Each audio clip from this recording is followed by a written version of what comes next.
See, I was driving home from my then boyfriend's house, and it was late, and I was trying to get home before curfew. And then I felt that really familiar nudge in the steering wheel. But I began to ignore it like I had for the last 6 months, even though Dad kept saying, Teresa, you need to get your alignment checked. Yeah, Dad. One day there'll be time for that. But that night, that car, and I believe the Lord needed me to have a sign rather than a free ride home. Because as soon as I just deposited those words in my heart, all I could feel was that shake in the steering wheel. And before I knew it, I was no longer going straight. I was cutting across 4 lanes of traffic, across a median, into oncoming traffic, which, by the way, I didn't see well at night, directly into a guardrail. That night, the warning sign that God gave me was that misalignment can, and if you're not lucky, will lead to death. Sometimes death of vehicle, sometimes, as I found later in my journey, death of careers, sometimes death of relationships, and if we're not careful, it can take our lives. Tonight, I want to invite you, just like that subtle reminder I had 26 years ago, let's get into alignment. Let's make sure that we handle those things that try to break us in life. Because friends, let me tell you, breaking moments in life are inevitable. Let's try that again. Breaking moments are inevitable, but becoming unbreakable is a choice. Tonight, I want to invite you to become unbreakable. Welcome to your year of alignment. Candy Spooner, come on in.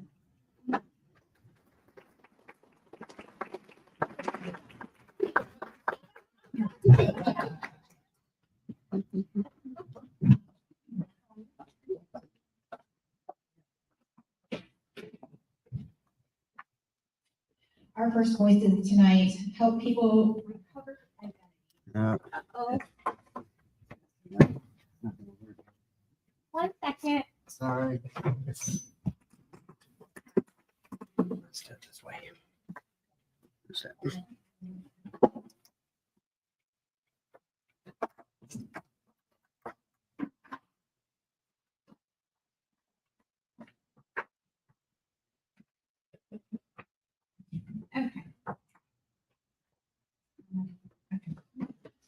Our voices tonight help people recover identity because alignment always begins with knowing who you are. Carrie Cass helps people rediscover their voices and identity, not by becoming someone new, but by returning to who they've always been. Alignment doesn't start with fixing behavior. It starts with reclaiming identity. Please welcome Carrie Cass.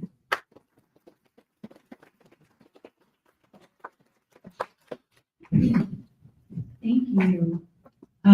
It is such a pleasure to be here tonight, and I just love Teresa so much, and I'm so thankful and grateful that she includes me in this. So, as I was thinking about this conversation tonight, I think back, when people tell you to find your voice, right? When you find your voice, you've got it made.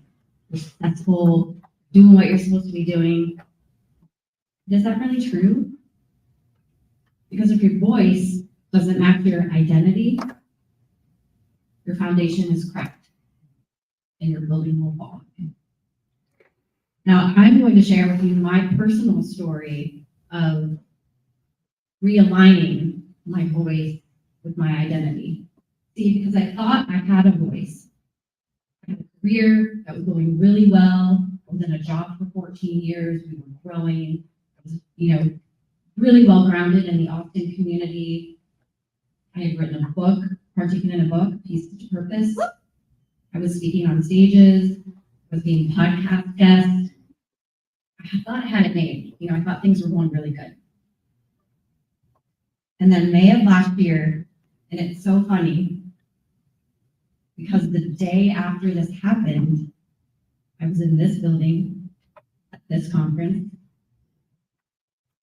The day after I found out, after 14 years, giving my voice, giving my time, giving my identity to a company that got acquired by private equity, and they said I was disposable. And guess what? I kind of believed them. Because I put my whole identity into that role. That's who I was. People in Austin knew me as Carrie, Director of Operations and Business Development at Charm. This is what she does. This is who she is. What she talks about. And so when they told me that I was disposable, I believed them. And I remember sitting right over at a table over here with a group of my friends and some people that I didn't even know really well, and sharing with them what had just happened. But you know what happened in that moment? These people started encouraging me and lifting me up. Meg, Teresa, Dr. Val were just a few of them. So I started thinking, maybe I'm not disposable. But what is my identity? Who the heck am I? You see, the other side of the story was that my husband had left corporate America last January and had gone into the entrepreneurial world. And we made this decision together because I was going to be the bridge with the consistent income. So imagine that fun day when I came home and said, well, we don't have that anymore.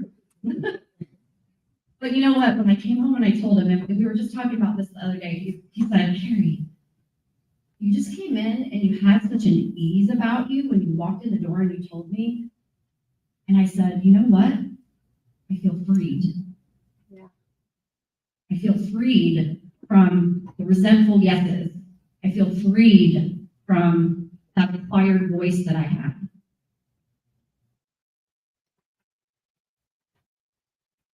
I've learned how to be unacquired. I took my voice back. I took my identity back. And I said, never again will I give that much to somebody that's not giving it back to me. And when I made that decision, my husband started making that decision with me. See, because we weren't in alignment either. He was going his way in corporate America. I was going mine. He decided to go into this entrepreneurial world, but I wasn't really a part of it. I was still over here grinding and grinding and grinding. All of a sudden, we're on the same path. New entrepreneurs in 2025, not on our bingo card. I wouldn't have picked it. I wouldn't have guessed it. There's no way I could have written this story for myself. But here we are. And you know, it forced us to sit down together and really talk about things. We had to talk about a budget. That's not a fun word for me. I mean, I like nice things, right? And we'd always been in this position. We'd always been doing well, so we didn't really ever have to really talk about a strict budget. All of a sudden, here we are. It was not comfortable for either one of us. Vacations were kind of put on hold. Other things were put on hold. But it forced us to come to all these conclusions together. And so we started walking step in step in alignment, making every decision together. Then I started realizing that was one of the main problems. We weren't communicating. We were not on the same path. We thought we were. We thought that making money and, you know, kind of building our corporate lives separately and then being able to do things on vacation together and buy things together, we thought that was alignment. But it wasn't. And once we started realizing, you know, we had nights of crying and conversations and freaking out, like, oh oh my gosh, like we have zero money coming in right now. What are we gonna do? Thank goodness we had a lot of savings in a little nest egg. So we didn't really have to worry. But you still worry because you're not adding anything to that. You're just subtracting from it. And we're watching this money just go out of this bank account we had spent so much time putting into. My identity came from realigning with my husband,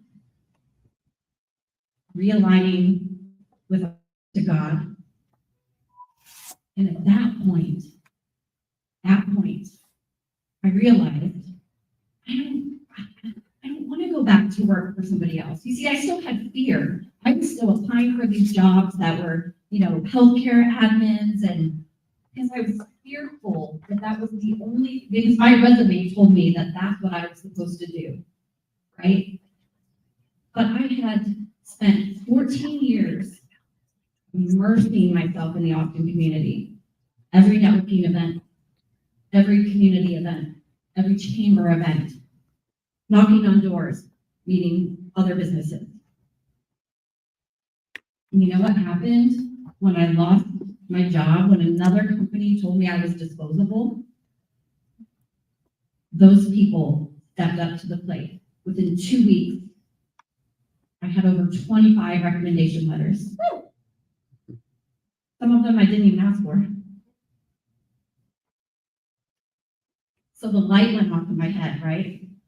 I'm like, I have people who are believing in me, who are rallying around me, lifting me up, telling me, Carrie, what are you doing?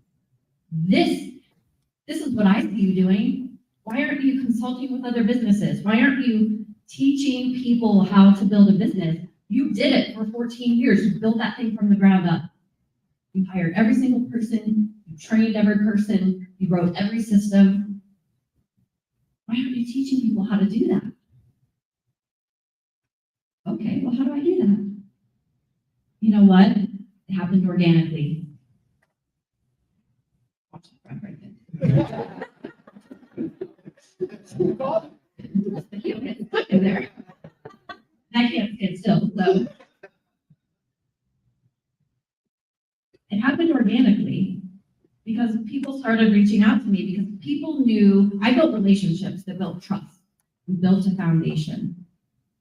People started reaching out to me. Carrie, can you come help me with this? Can you do this for our business? Can you come in and do a little training over here? Can you do this? Hey, we're thinking about adding this. We don't have any systems in place. Can you help us with that? We want to do a rebrand. Can you help with that? Yep. And lo and behold, in August of 2025, Impact Flow Advisors was born. But that's still not my identity, right? Part of it. My identity is the foundation of who I am, and my voice is my brand. And I think there's some confusion sometimes between your brands and your identity and your voice, and some people have different voices for different things. But I started deciding I want to show up authentically, raw, and real everywhere I go, everything that I do. I've shared stories that are from my gut.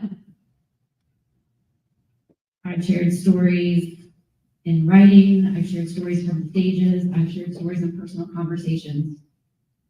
And the voice that I have developed through all of this has made an impact.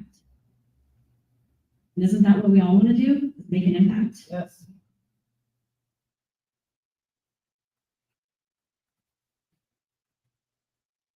When I decided to write in the book Pieces to Purpose, I had to take a really deep look at my whole life and decide, what am I going to write about?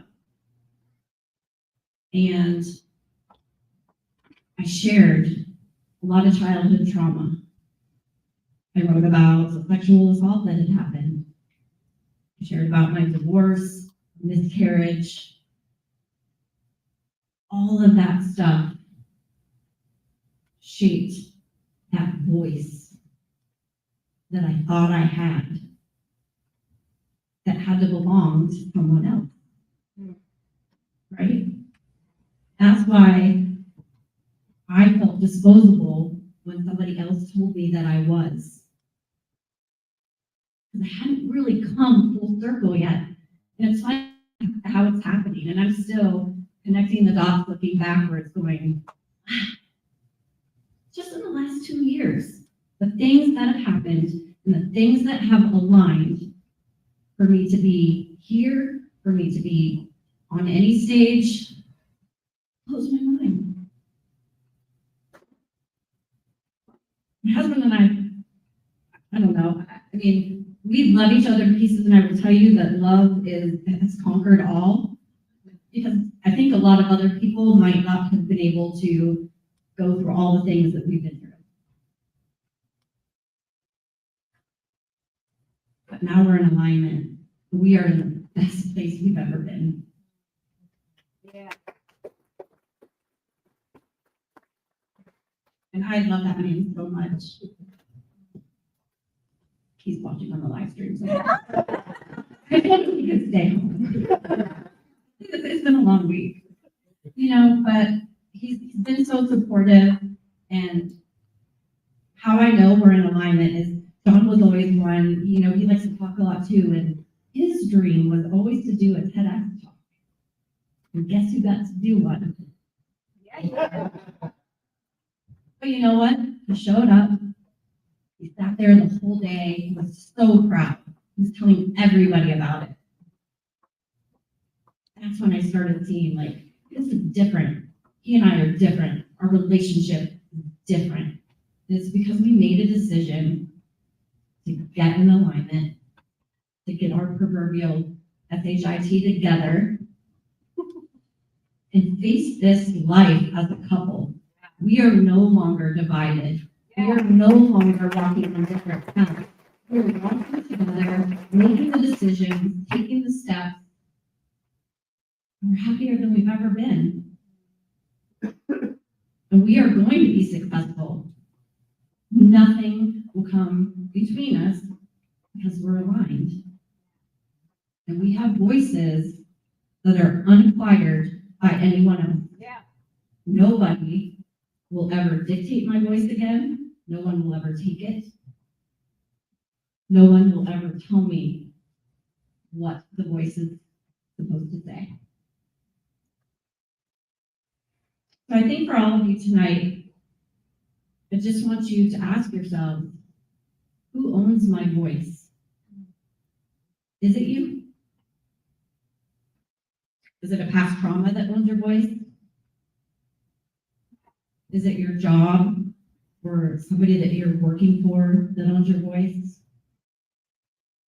Is it fear?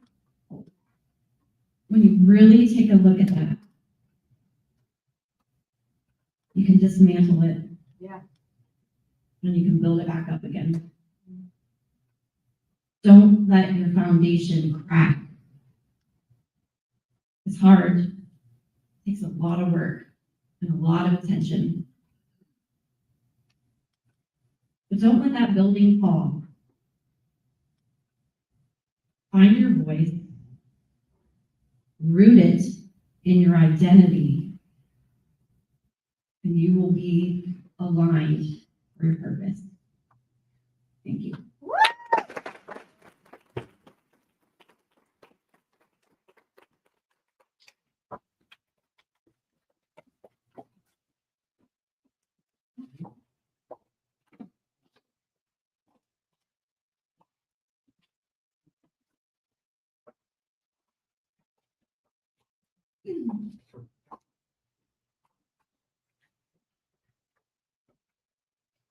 John Emery challenges us to confront the truths we often avoid, the kind that disrupt comfort but unlock clarity.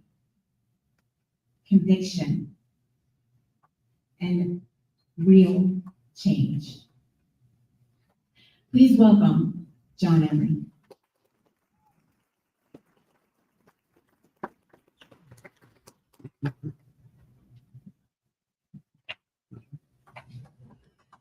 3 wanted me to come out here, and I saw the title of this, UnBreakable. So I want you to think of what unbreakable means to you. I used to think I was unbreakable. I'll share with you my journey, what that was, and how I felt that way, and found out I am breakable. And how do we get back into being unbreakable? So about 6 years ago, I lost my job, which was a 20-year career.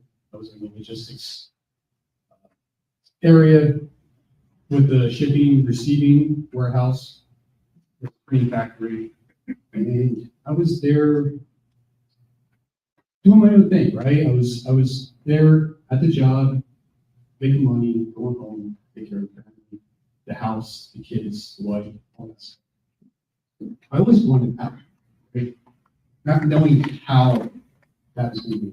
Now, I would tell you that I ventured into real estate. I was interested in the rental markets and stuff. So I had a couple of rental properties, but I never had a mentor or anybody to carry me on, say, this is how you do it. It was just like listen to a podcast. I think it was a podcast at the time. I'm not sure if it's still around or not, but I was listening to that, dived into a whole bunch of stuff. So that never got me to a point where I was able to exit. God had different things on his mind. So he wound up closing the doors on his COVID, closed down COVID, not due to COVID. And, it was October of that year that 60 some people walked out the door at the same time. And they were in the production area, right? So there's no more producing. And I was asked to stay longer. Why? Because I was in the logistics area. So we had to close the doors. I happened to see everybody go out the door one by one, especially up in management still. And I was one of the last 3 people to walk out the door 8 months after those 60 people.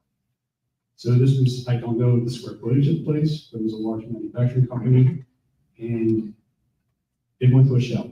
It was hard.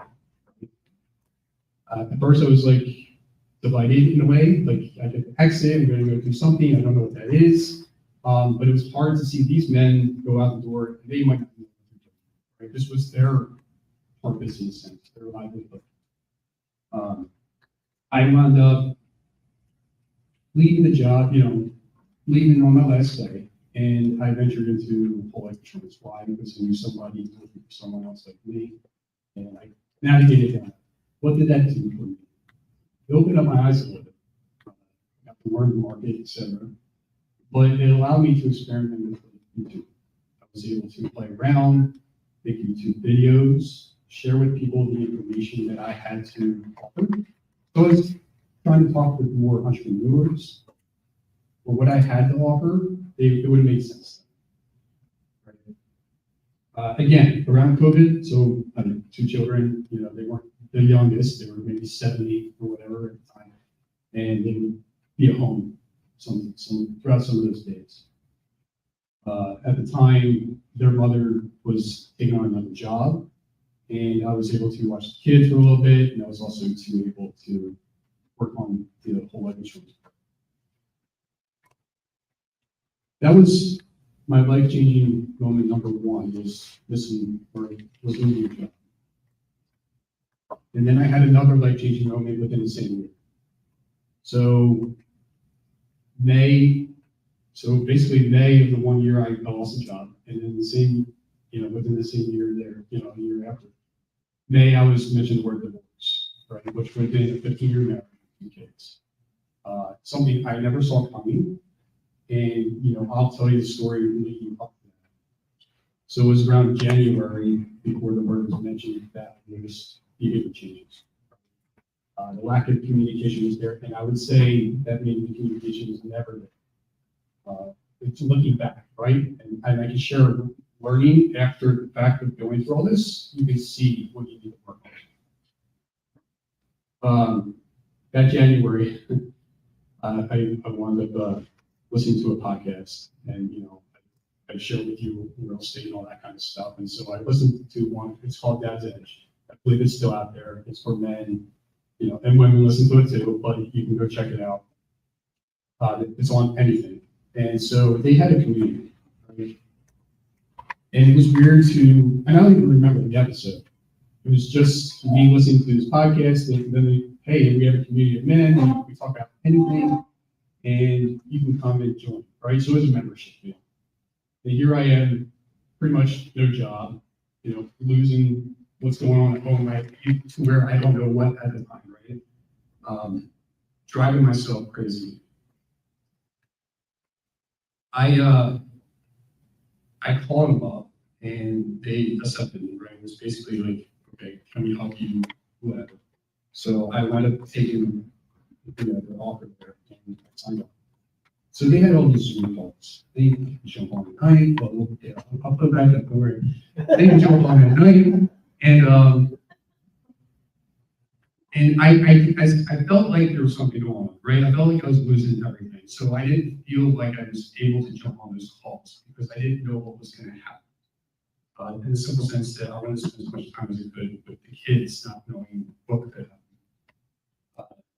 Again, I mentioned behavior change at home. I didn't mention, but there was times when somebody else decided not to show up until later in the morning, which was different. There was times when, the phone is where it shouldn't be, right? You're taking it somewhere else. So you happen to see all these things come up. It's a moment of awareness, right? But you don't want to believe it, right? You have all this trust, this faith, this love, and loyalty that you think that nothing like this would happen in your marriage. I joined that community and I didn't jump on the Zoom calls, but I met like 4 or 5 men. Now, I didn't meet them in person. I had yet to meet one of them in person. And we were able to jump on like Zoom calls or messages or Facebook messaging, whatever it was, to like, go back and forth and just, hey, this came up, right? What's going on? I don't know, can't figure this out. So the problem is we get stuck in our heads and we continue to cycle that around, right? Without talking to these guys and whether they experience or not, it was a different story. Some were going through it, some, there was a coach, so they help other people go through it. It didn't matter. The point was they were there to allow you space to talk, and they were there to listen. And if they had feedback, they would give you feedback. And I reciprocated.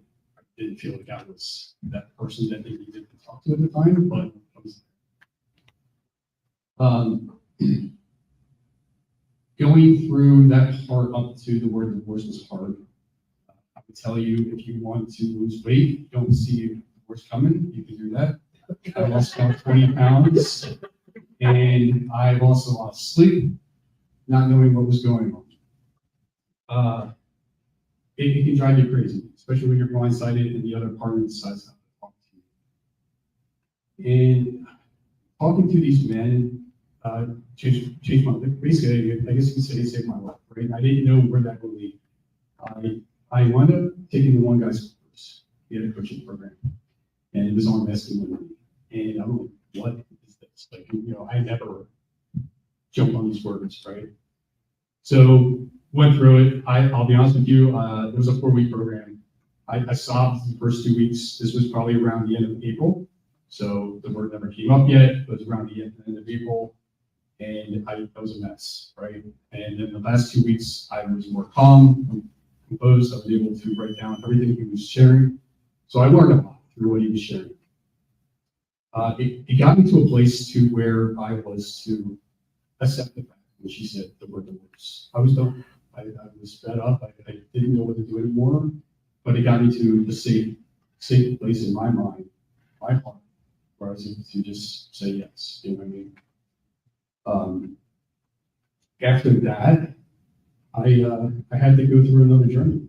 Here I am alone, in a sense, right?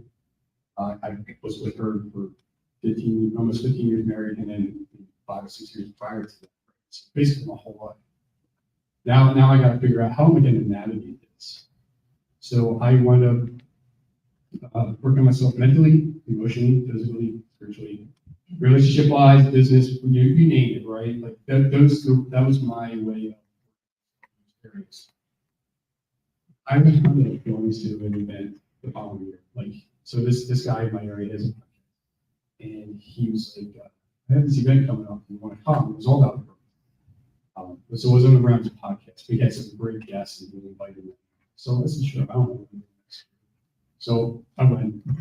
Met some great people. I sat at a breakfast table, and it was this guy that was hosting it, and a bunch of other men.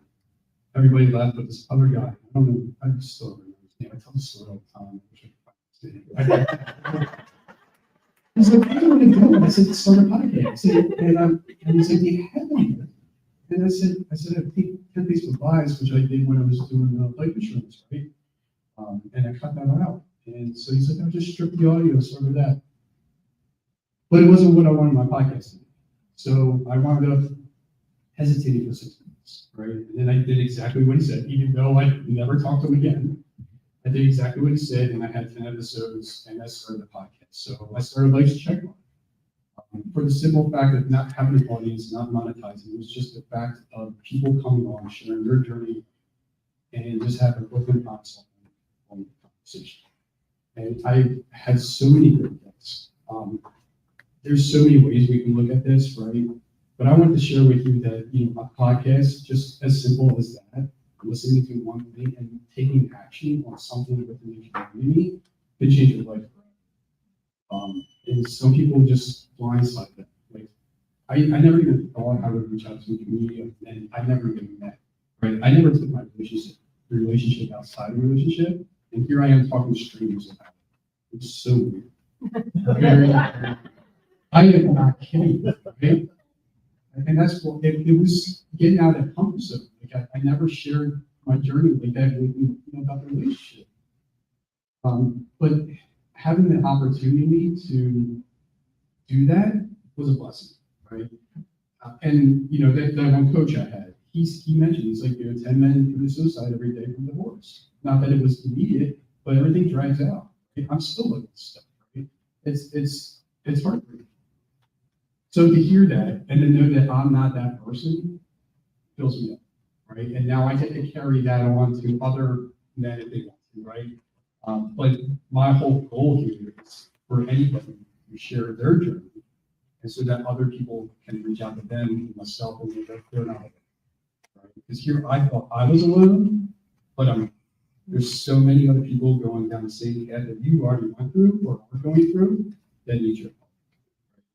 And so I just want you to go ahead and reach out to somebody that you know, right? Whether you like them as much as you do, or you trust them, maybe they can help you, or they can turn you to something else. But just know that you're not alone. And so just reach out for help.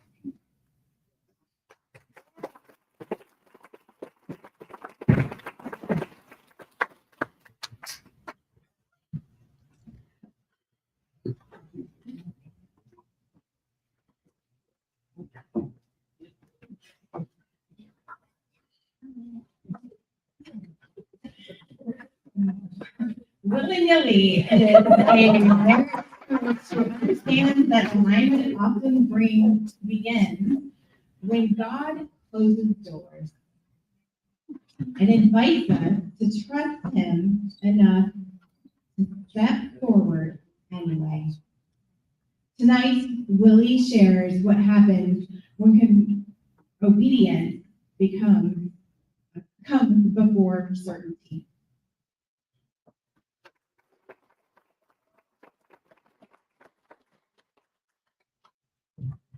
All right, that's my legal name. I just want y'all to know that, okay? All right, let's remember this date. January the 14th, 2026. 12 p.m. is when I found out that I lost my 6-figure job.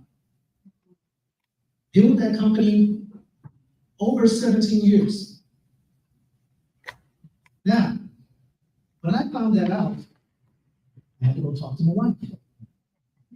Now, when I found out, it was ironic that I felt a sense of peace. I felt freedom. So for me, I knew I believed in God, so that's what I was trusting in. So I wasn't worried. But my wife, she believed in God, but she likes shopping too. So after I had that discussion with her, got her calmed down, then I received a text message. And it said, join the UnBreakable Zoom call. Now, the sender, I didn't know who that was, right? So I didn't know who the sender was. UnBreakable. That stood out to me. And it took me back down memory lane.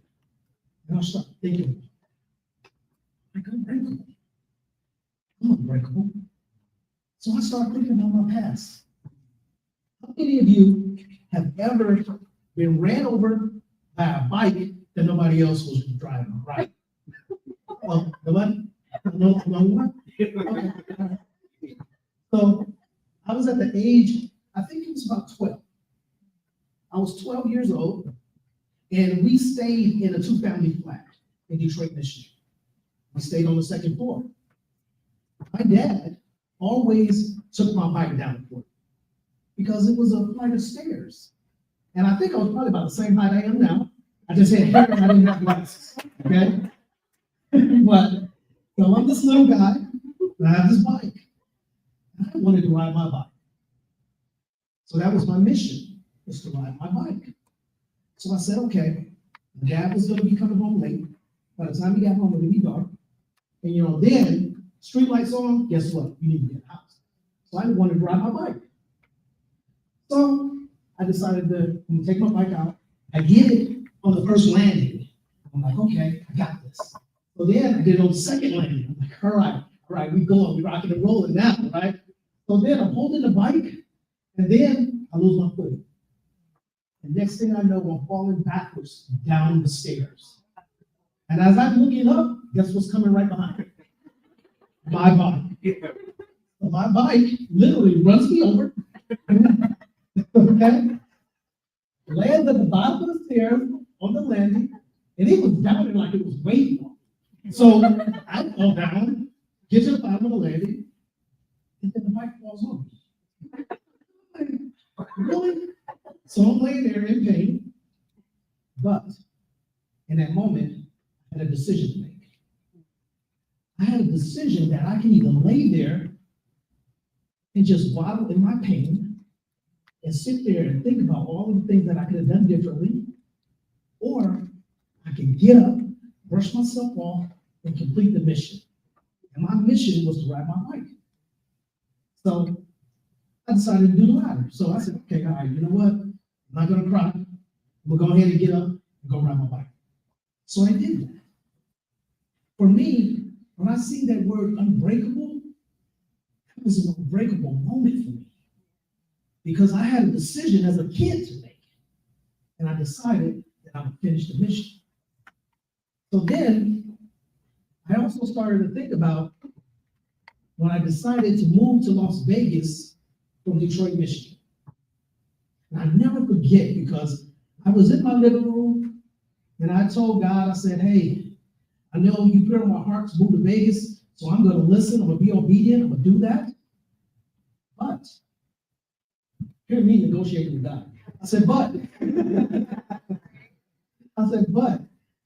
as I go on this journey, I ask of you to provide me with a woman, a wife, that would actually be able to pour into me as I pour into her, somebody that can be a team player, somebody that can love just as hard as I love, somebody that's a giver like myself. Say, God, this is what I want. I don't care if you take everything from me. You can take absolutely everything from me. Just give me this wife, Lord. This is what I want. So I moved to Las Vegas.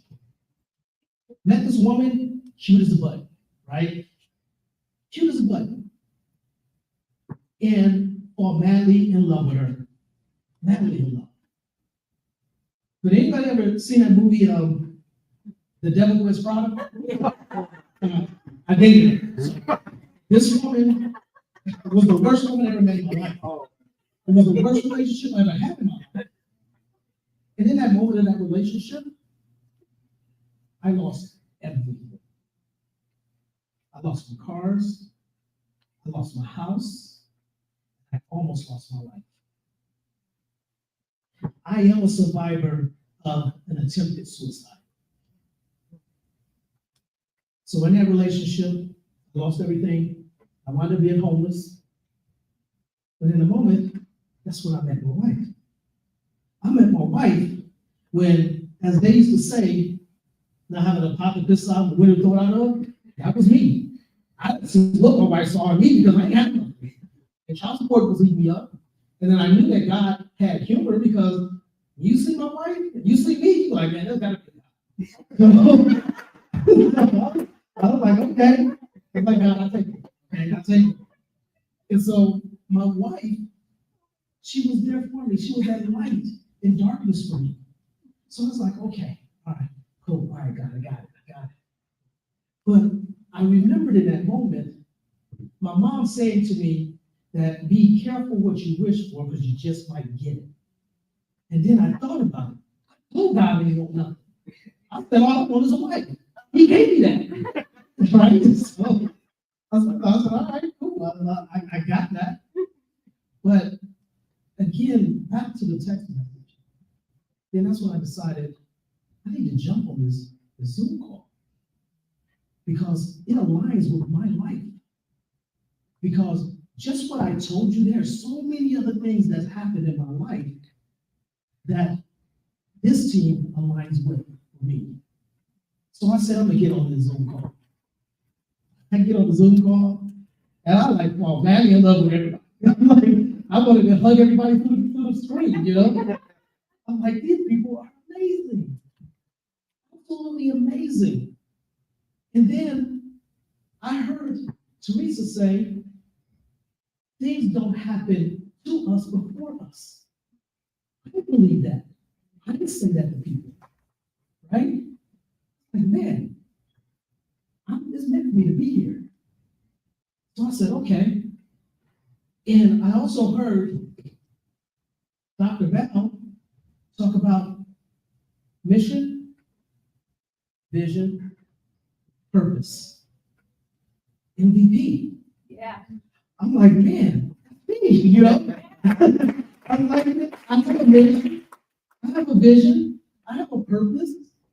I was like, I need to be a part of this team by any means necessary, whatever I need to do. So now, I gotta have a conversation with my wife. So I tell her, I said, hey, baby, I'm going to Texas. She's like, what? I said, like, we're going to Texas. She's like, baby, you just lost your job. I was like, yeah, I know. But I said, I gotta get to Texas. Because instead of standing on the edge, looking and wondering what if, I need to believe and jump with faith. Yeah. So that's what I decided to do. That's why I'm here today. Yeah. Right? So also, my mom, when I think about the past and watching my mom go through the level of devastation she did when she got divorced from my dad, and not only was it devastating for her, it was devastating for me as a kid. So I decided that I don't want to see anyone, any family go through that. So I started having conversation with couples that was talking about divorce and separation and moving from that conversation to planning their next vacation. Yeah. All right? So planning their next vacation, when we talk about issues with intimacy, issues with infidelity, issues with trust and communicating effectively. So I found out that needs not being met and someone feeling unheard is the biggest thing that causes those challenges. So that's what I do with my couples. So when I see unbreakable marriage, I'm like, oh man, yeah, you're calling me. I'm like, okay, what can I do to help? Because it ain't about me, it's about you. It ain't about me at all. I'm here to serve. So I said, what do I need to do to be able to serve on a bigger scale? Instead of being an individual, serve with a team. Yeah. Team of champions, right? Champions. So I'm like, okay, because I can get more done with some champions. I know I done by myself. I've done okay, but I can do much better with a team. So I said, okay, put me in, coach. What I So that's what I decided to do. And people ask me, how did you meet Teresa? And I was like, I don't know. I received a text message from an unknown sender. But I had to move and step into that text message because I'm unbreakable. And so is everybody out here. And the decision that I had to make is, do I want to stand alone or do I want to stand with a team of champions? So I decided I'm gonna get with the champions. Right? And that's what I want to do.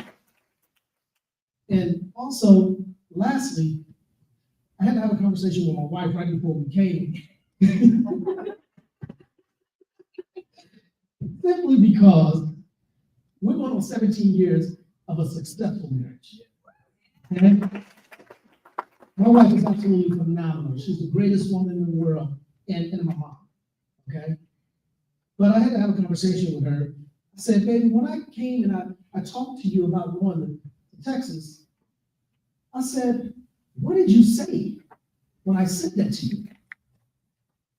And she said, I didn't say anything. I said, no, I could have sworn you saw something. You said something. Because when I looked in your face said, what are you doing? You just lost your job and you're going to spend some money going out to Texas. Do we got that money? I said, didn't you say that? She's like, no. I said, that's what your face said.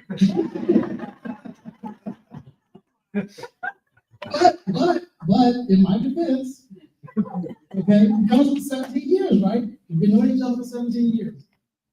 And when I said that to her, she said, yeah, my face did say that. I said, okay. I said, was that it? Was you thinking that in your head? She's like, yeah, I was thinking that in my head. I was like, all right, Mom, that's fine.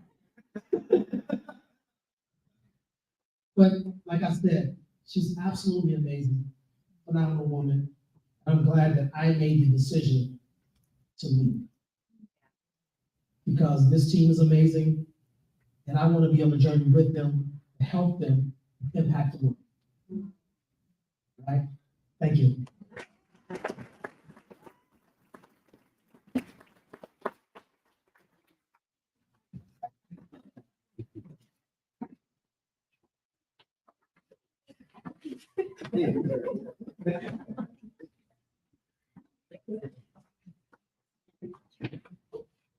Tom Carter brings alignment into action, showing us what leadership looks like when values, service, and execution finally meet. Please welcome Tom Carter.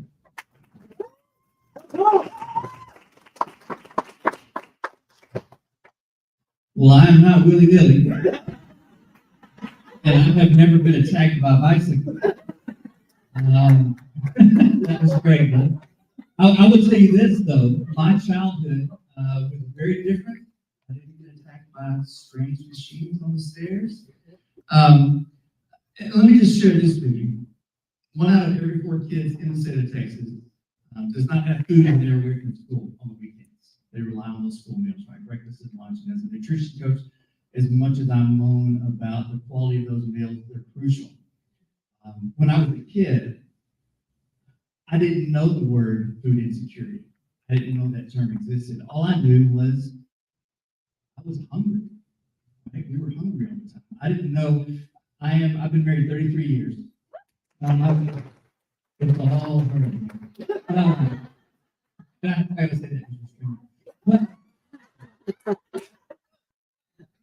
But I can tell you this, that I am old enough that in my school, we lived in a small town in East Texas, that my meal ticket was one of those paper tickets. Show of hands, you had the paper tickets where they punched the deal, right? And by the time you got it all punched, you had to go to the office and get another one.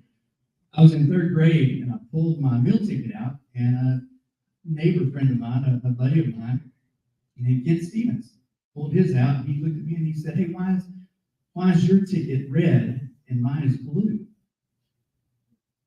I didn't know. I was one of those kids on the special program that had that special meal ticket, right? I didn't know that's what that was. I didn't know that it was unusual. When my dad got up for work on Monday, he worked and he traveled. He would leave Monday morning with a loaf of bread and about a 2-foot-long summer sausage, right? And he would live on that while he was in his car on the road trying to get a paycheck. As food began to run out during the week, on Thursdays, when we started running out of food in the house, my mom would take us out to eat. And I couldn't figure out, why are we going out to eat and we don't have the money to go out to eat? Well, there was a handful of Mexican food restaurants, because in Texas we love Tex-Mex, right? There was a handful of Mexican food restaurants that would give us free chips and queso. My mom and my brother, younger brother, and I would walk in. She would tell the waiter or the waitress, hey, my husband is on the way and need a table for 4. I would look at my brother like, Dad's not coming home until tomorrow. We would sit at the table and fill up on free chips and queso.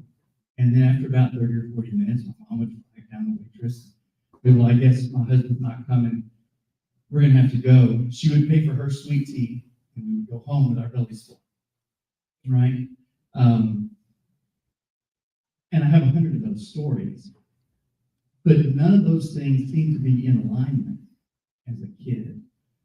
Until 2014, when there was a girl named Mari who passed out at her high school 2 blocks from me because she didn't have food to eat over the weekend. And when that happened, there was a light that went off. And I remember going to my wife, that's what we do, going to my wife and telling her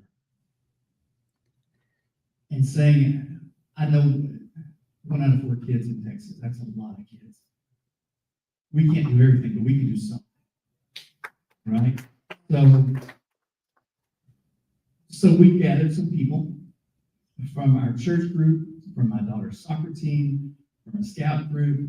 I'm a musician, so I knew lots of people in clubs and bars and awesome music scene, and started collecting food. And we decided, well, we're just going to feed 12 kids. We're going to adopt feeding 12 kids at 1 elementary school. Like, how hard can that be? We're going to feed them every weekend when school starts in September. We're going to feed them every weekend through the end of May, just to make sure that on Friday they have a backpack full of food to take home to get them through till breakfast Monday, right? I'm old enough to know, my kids make fun of me because they're like, you were born in the 1900s, right? Right? Back in the day, all we had was Facebook and Twitter. That was it. And I would get on Facebook and I would get on Twitter and I would post things. Hey, we're feeding these kids. If you want to help us out, here's some things you can bring. Here's some things you can do. Here's where we're going to be at this time. And just begin to recruit hyper-local, guerrilla marketing. This is where we're going. This is what we're going to do. And word began to spread. And within just a handful of years, those kids, that number of kids grew from 12 to 88. And then the campuses grew from 1 to 4. And a funny thing happens when your purpose meets your alignment. Yes. Right? It's like that car Teresa was talking about. There's something that happens where all of a sudden the road begins to turn. I got I should have brought it. I got a call from a woman who on a Friday afternoon about 3:30, she picked her kids up from school. And she calls me and she says, hey, my husband and I, we see what you're doing on social media, feeding these kids in the community. And we just want to say thank you. We want to give you a gift. Can you meet me at the Target parking lot? Y'all, I don't usually meet strange women at the Target parking lot. I had seen Dateline and it never goes well. So I literally text my wife, I text Heather and said, hey babe, I'm going here, I'm gonna go meet so-and-so. I give her name, her number. If my body goes missing, I want you to tell Lieutenant Dan that it's start right here. True story. I go over there to meet her. She gets out of her minivan with this envelope, and as she's getting out, one of her little girls grabs some change and she sticks it in the envelope. They hand it to you. I opened it up and there were 8 $100 bills and 4 quarters that the little girl stuck in it, which is super sweet, right? Yeah. I'm a hugger. I hug her neck. I hug the kids. Don't thank you. She says, "This is for you and Heather. We just want to say thank you. Y'all go do something fun." I'm thinking, I'm gonna go buy a new guitar. That's great. I go home Friday afternoon, put it in the safe. Saturday morning, I go to the mailbox. Oh, there's another envelope in the mail from a teacher, retired school teacher in Pasadena. Same thing. I see on social media what you're doing. Here's $30. Put it to the cause. I have $831 in this envelope. And Heather and I are talking, and we're praying, and we're searching. I'm like, we want to feed as many kids as we can. This is a bigger issue than just something that she and I can do. I don't have an MBA. I'm not a business major. I'm not a CPA. I'm not an accountant. I'm a guitar player. I just have the counsel. Right? So on Monday, I reached out to a buddy of mine in Houston who's a CPA. His name's Floyd Green. I said, "Hey, Floyd, this is what we want to do. We want to start a nonprofit. I don't know what to do. I don't want to get in trouble with the IRS. I want to keep everything above board. This is my passion. This is my story." And he says, "Great, we can do that. We can take all this stuff and in-house. That's something our firm can handle. We can do all your paperwork, your EIN, your LLC, business owners in here, all the things you got to do, right? Our fee to take care of that for you is $830. I'm like, all right. So we pull the trigger and we start doing all the things, right? 2 weeks later, rookie mistake. 2 weeks later, I wake up in a panic in the middle of the night because I had registered with the IRS, his Backpack Friends Incorporated, all the things. We got our tax number, we got all the things, paperwork going. I didn't check the state of Texas comptroller to see if that name was available for use in Texas. Right? There may be another Backpack Friends. Those are pretty two common, solid, SEO search words. I hop on the computer in the middle of the night, about 2 a.m., do the search. It's free to do the search.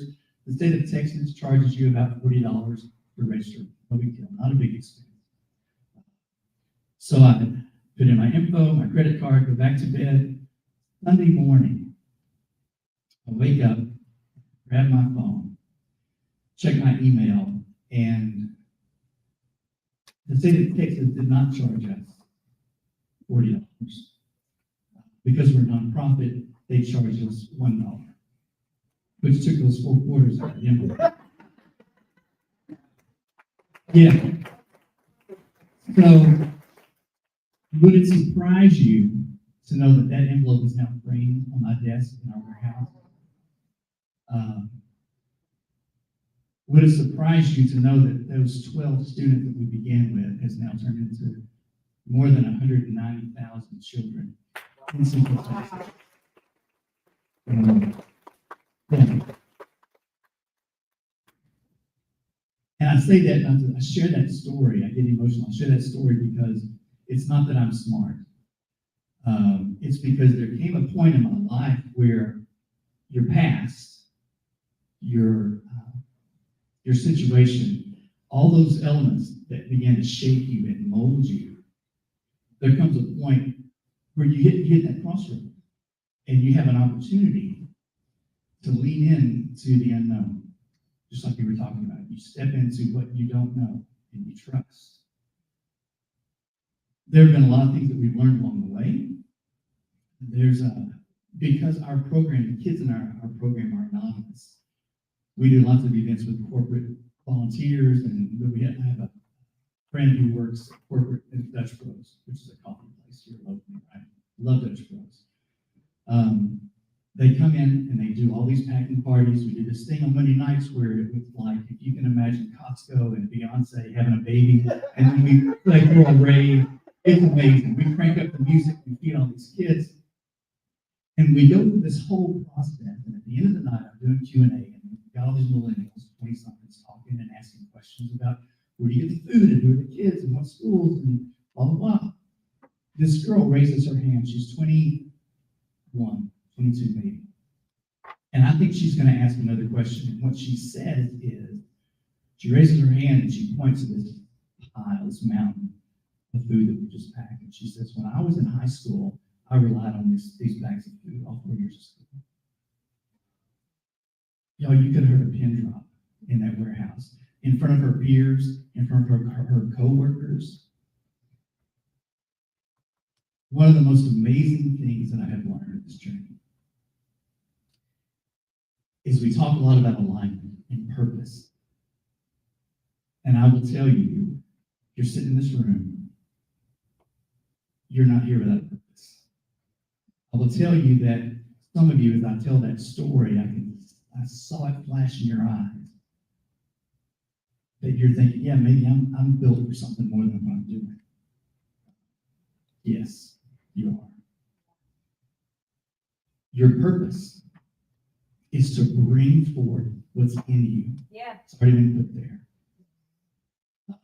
If you don't remember my name, you don't remember anything else I tell you, except that I didn't get hit by a bike. I want you to remember this. If you will bring forth what is in you, then what is in you will save you. Wow. The flip side of that is, if you don't bring forth what's in you, then what's in you will break you. I don't know if you've seen the news lately, but we need you. We do. You can change the world if you align your passion and your purpose and trust. Then you will change the world. Amen. Thanks.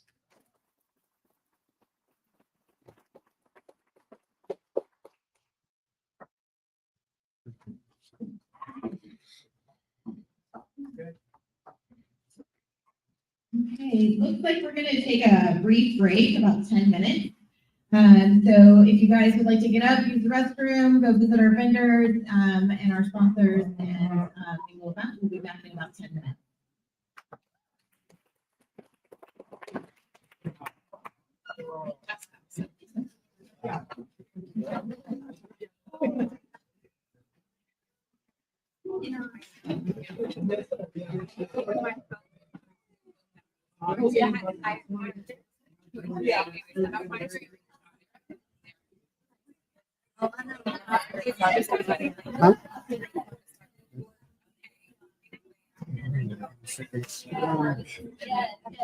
I don't know where the clicker is. I'm trying to find it. It's not in your laptop, so I don't know what happened to it.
No, that's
fine.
Have fun.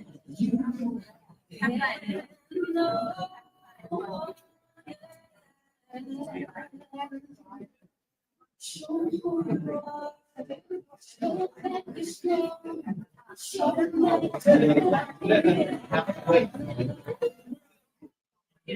Okay, everybody, we've got about 30 seconds. You can please take your seat.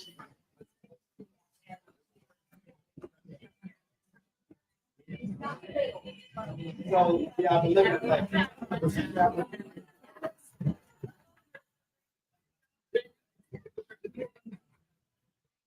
buddy.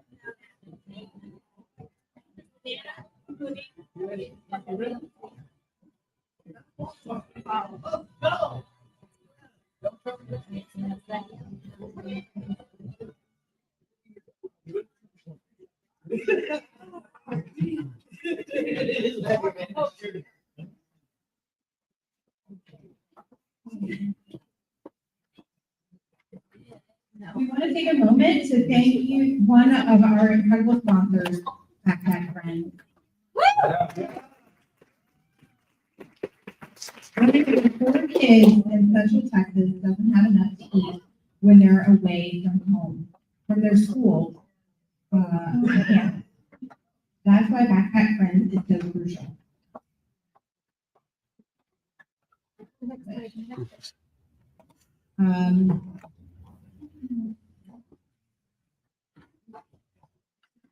Might let her talk.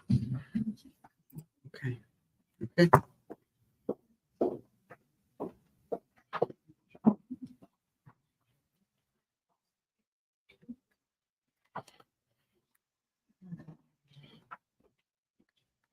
Good evening, everyone. I am Jamie Freeberg. I'm the certification partner for UnBreakable, and I lead the UnBreakable leadership coaching in amazing direction. Basically, that is we're taking them from awareness into alignment. And I like to think, no, I know people are not broken. We don't need fixing. We get out of alignment. Life pulls us in so many directions. It wears us out. It pulls us in, and we don't even realize that it's happening. As I was preparing my outfit for this event, that's a big deal, right? Hey, thanks, Willen. I was debating whether I was going to wear a belt. I looked over into the belt section. And there was one that was just screaming at me. It's my favorite belt. This belt is my favorite, and I wear it all the time. I used to. And the reason is because it has a beautiful wave on it. Anybody that was at Thursday's event knows that I spoke about how important wave up to me. Now I know why this belt was screaming at me. Now, how am I going to incorporate this belt? It doesn't fit with my outfit. But I'm gonna wear this belt anyway, so I go and pull it off the hook.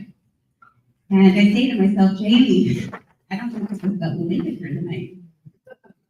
The thing is so worn out, I've worn it so many times, it's falling apart, and I said, no, you're gonna take it. So I went through the house looking for tape. Okay? But I found Christmas gnome duct tape. Okay? So I put my Christmas gnome duct tape so that I could wear this belt tonight. Here's the thing. I'm looking at the buckle. It's great. It's in perfect shape. It works great. What do I need to do? Change the belt. And this will get me many years, right? After that. Isn't that funny how that works with life? We duct tape and Band-Aid all the time. And that's what makes this program so amazing. UnBreakable has been built on the foundation of 7 pillars that help us get into alignment, right? Helps us align with our identity, our mindset. It allows us to get into a place where we have a lot more control with what we're doing, right? So even those traumas that we didn't ask for, we get in line with our health. We get to align with our community that helps us to be better at who we are. And all of that together helps us in our purpose. Amen.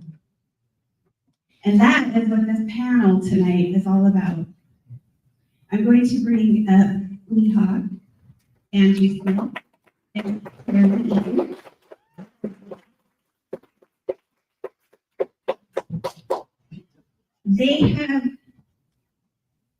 They have gone down the journey to become UnBreakable life coaches so that they too can help people get in alignment.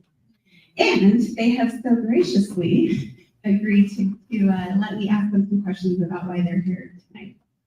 You ready to get started? All right, let's do it. Let's go.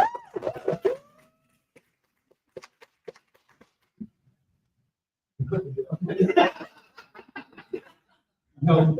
Never mind. Why am I holding this bill? It needs help. All right. So Lee, before UnBreakable life, what felt off, even if it looked fine on that?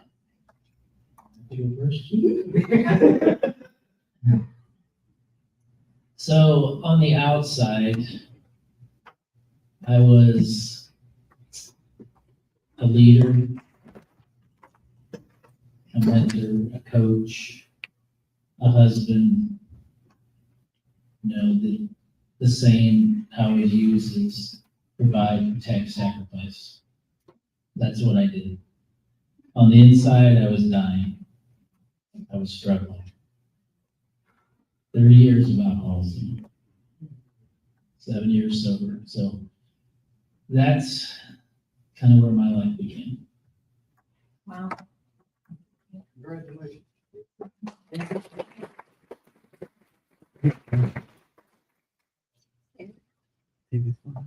I knew that. Oh, hold on. Plan. I knew that God had a bigger plan for me because I love people and I love to help people. And if we would take the time to actually see people and make sure that they're okay, if they need something, because we just look past people a lot of times, and a lot of people have done that to me. And I take care of my mom, who is 92, and I'm very blessed to do that. But I'm at a time in my life where God said, I got more for you. You're going to help so many people. You have no idea what that's going to look like, but I've got it all planned out. So I trust, I have confidence in God that He's not going to bring me to something that I can't do. He's already equipped me to do it. All I have to do is step into it and start running, because I'm down to whatever God has me to do, I'm gonna do it. Been great.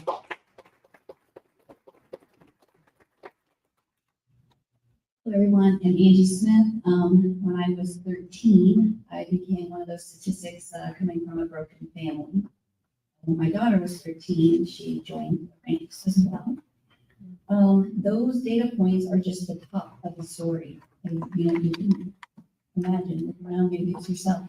But the chaos, the confusion, the trauma that's underneath just was contributing to the misalignment of my life and the life that I led. And as the Lord guided my healing journey, it began putting me back in alignment with who I was called to be.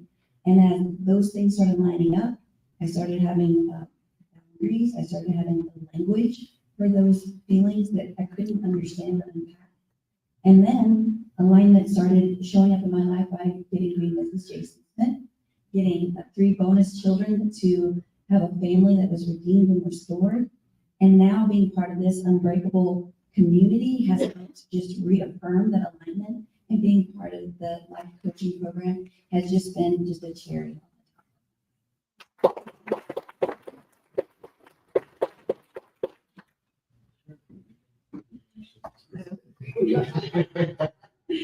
What made you say yes, even when it felt uncomfortable? Okay, hopefully I don't take too much time, but I've always had this in the back of my mind of serving others through my addiction process and my leadership development process. But my identity was a manager and manufacturer. That's where I was brought up to work hard, get a job, work hard, pay your bills. That's about it. But I brought my family, my mother-in-law, God help us, to Texas about a year and a half ago.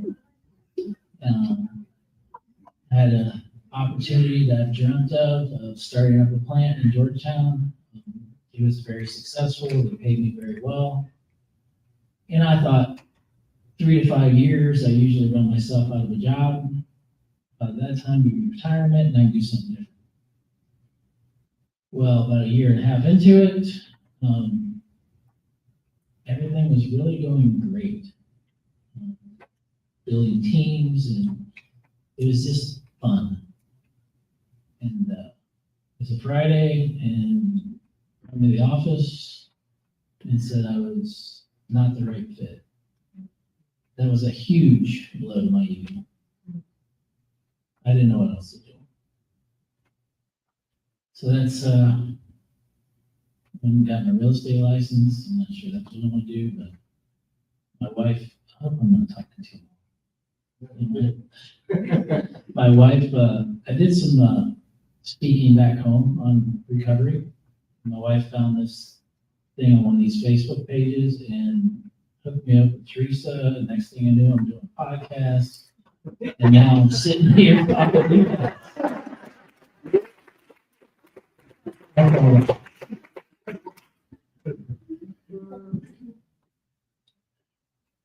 Well, instead of letting fear control me and any financial situation, I decided to trust God and step out and see what all He has for me, because He has such a great plan. And He's done so many amazing things for me in the last 31 months. And I totally lean, depend, and rely on Him and His decision, because I seek His face before I seek anything else. Nothing's decided until I go to Him first. And when I was offered this opportunity, I thought at first the door had been shut, but then God moved and made it very clear this is where He wants me to be. And I've got quite the story, me and God. We've been through a lot of stuff. And it's going to be amazing to see how many people that God's going to heal, but I get to walk through those doors of the healing that I went through but I get to bring somebody else with me this time. And I'm gonna recognize that girl because I know exactly how she feels, what she's been through, going through. Feel like you can't make it another day, but God got you, and He will help you through anything and everything. And my faith in Him, there's nothing God can't do. He can do anything but fail. And I just love, how He has taken my life that was so broken and healed me. I lost a daughter in 95. She was 30 and the worst pain I've ever been in my life. And I was in a very dark place for a long time, but God brought me out of that. He said, you're coming along with me now. It's time. So come on, because I'm going to heal you. But now that the healing process has been going on, it's going to go on till I go to heaven, but I know where she's at, and I had that sweet assurance that I'm going to see her again. And that's what keeps me going. It gives me hope, and I am walking in joy every single day because I have hope, and I know that God is good, and everything that He does is good.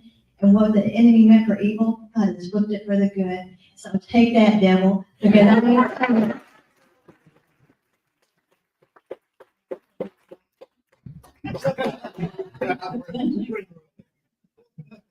one of the things I came to believe and learn was that if I kept doing what I was doing, I was going to keep having what I had.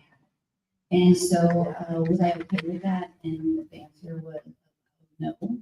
And so, as the Lord continued to bring ideas and opportunities before me, I had that choice to make. Was I going to stay where I had been, or was I going to step out into what I don't know?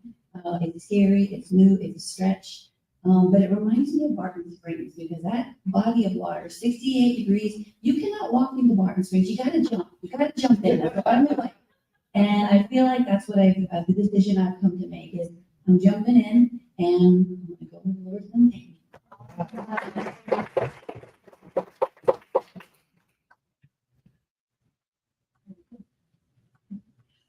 What has changed the most? And what would you say to someone sitting where you once sat? I think what's changed the most for me is clarity and confidence. What I would tell somebody else is don't let society define your identity. And God's going to open doors for you, but you have to be able to see those doors opening. And don't be afraid to take that chance to go out. This has been in my head for years, but my identity was a manufacturing man. That's all I got.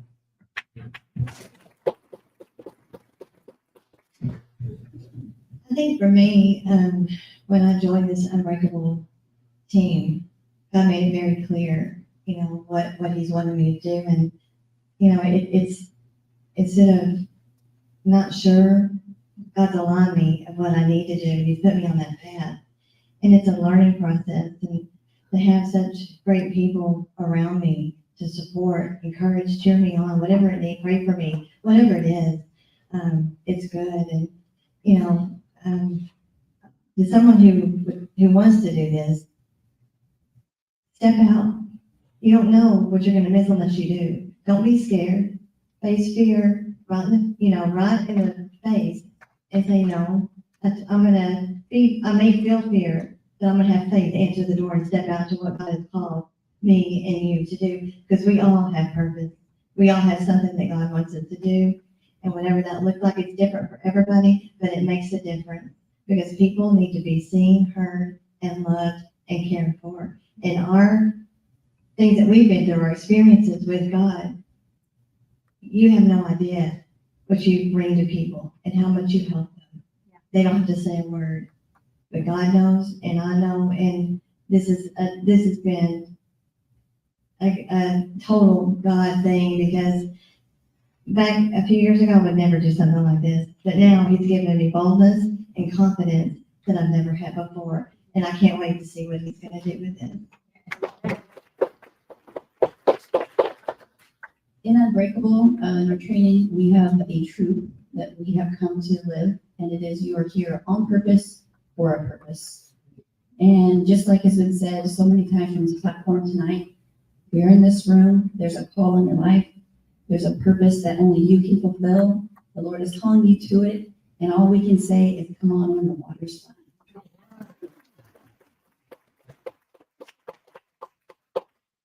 Thank you so much. I can attest to the fact that these three individuals are amazing, amazing human beings.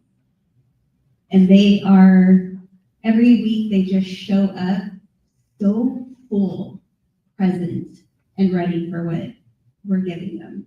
And they're stepping up to every challenge. And I'm very proud of you all. Very proud. One of the tasks that I gave them was to write a letter from their future coaching self to their present self. And Lee emailed his to me, and I literally sat at my computer crying. He did such an amazing job on it. He dug deep, and I could tell he did. And we asked him tonight to read it. I sent it to you, so. That you didn't have to.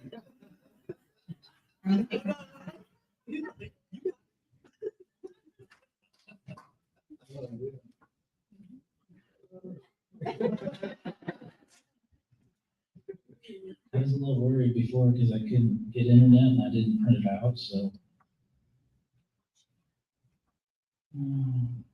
Okay. So this was the homework. Says letter to future self, UnBreakable coaching. Dear Lee, I know where you are right now. You're called, but still questioning, confident in your experience, yet unsure how it all fits together. Strong enough to lead, but humble enough to wonder if you're really ready. I'm writing to tell you this clearly. You didn't need to become someone new. You just needed to trust who you already were. Your coaching style became exactly what you'd hoped it would be, calm, grounded, and deeply human.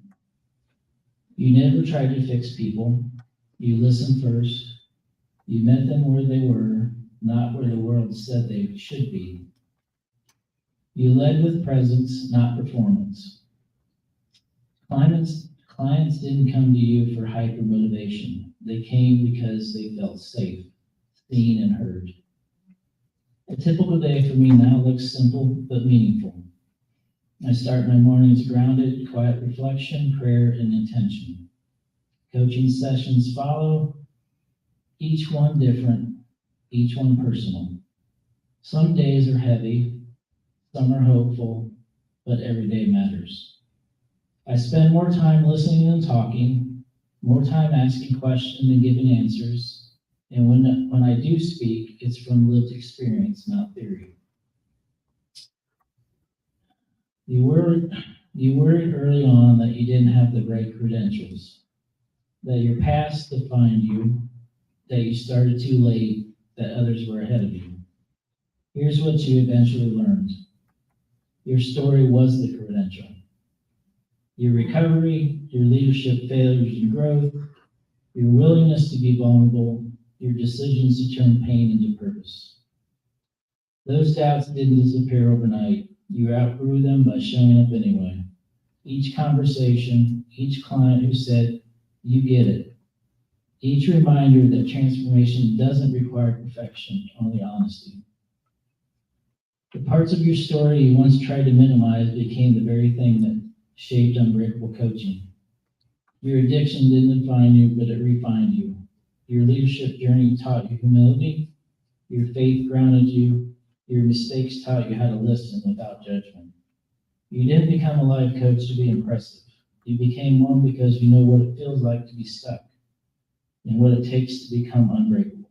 So keep going. Trust the process. Lead with heart. Listen more than you speak. And remember, every step you're taking now is building the life and legacy I'm living. You're closer than you think. With clarity and confidence, lead.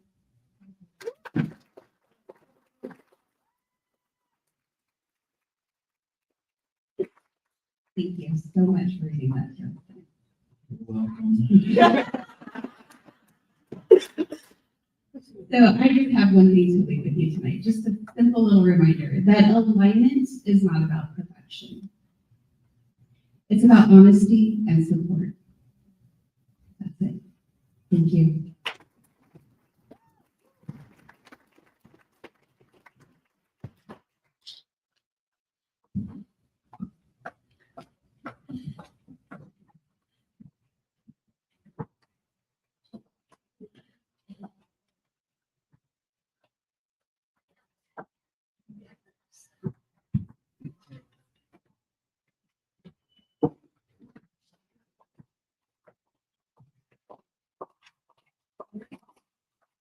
Okay, well, they're clearing out things. I'm gonna try this again because I missed a page.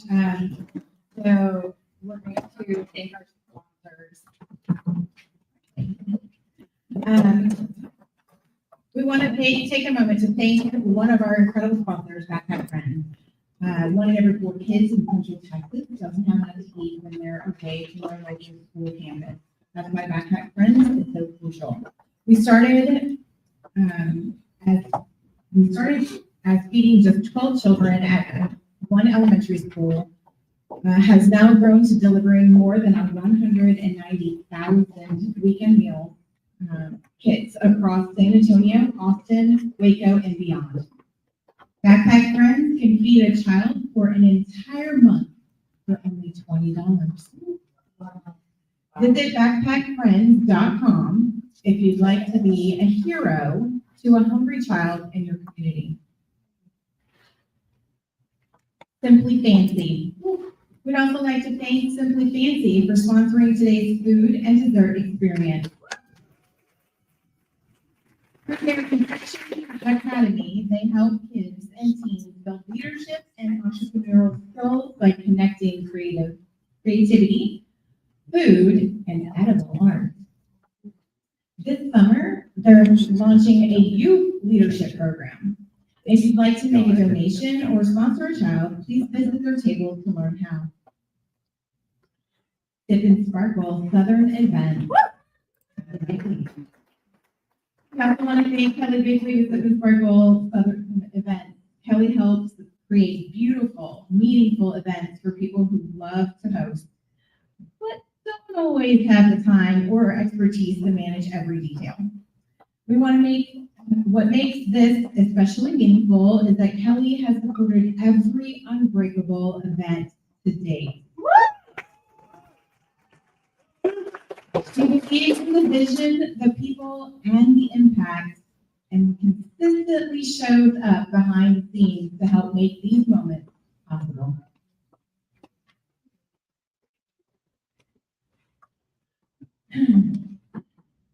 Dr. Val reveals how alignment shows up in the body, restoring energy, clarity, and resilience from the inside out. Please welcome Dr. Val.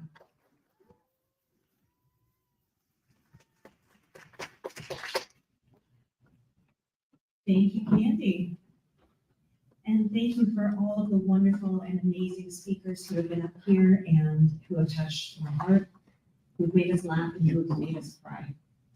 And thank you for Simply Desserts that are awesome. So, time to get real.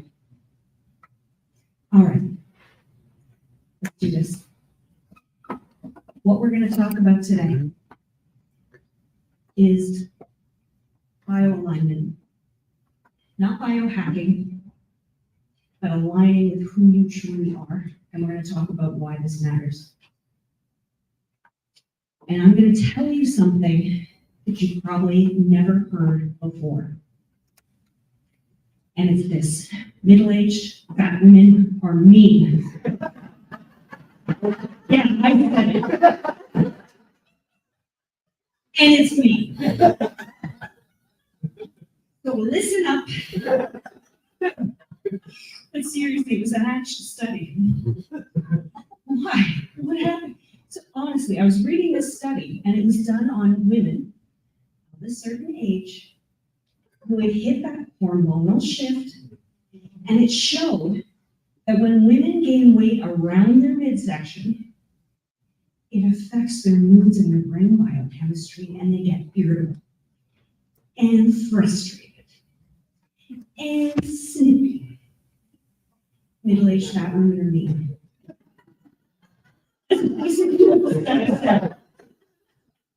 Then this happens to you too. You go through andropause. So, Lily, I love your wife already. I've never met her. But when you go through this, her and I are going to talk. You don't have to live it. Oh, sorry. You're not broken. Sorry. You don't need to be fixed, but you do need to have a solution. You need to find out what's going on. So why?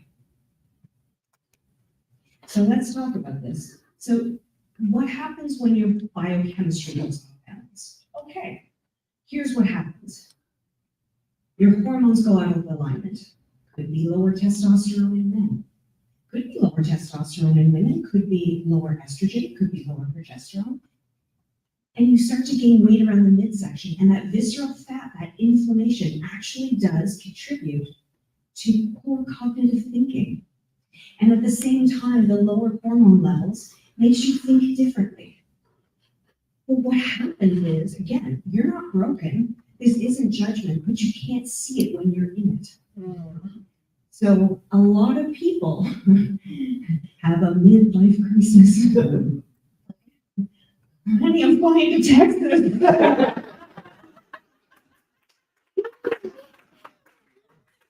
Not a midlife crisis. That was a great decision. However, you'll hear about that person who suddenly quits their marriage. Right? I was dating someone and his father used to say, hey, when you turn 40, you can trade her in for 2 20s. No. That's an example, right?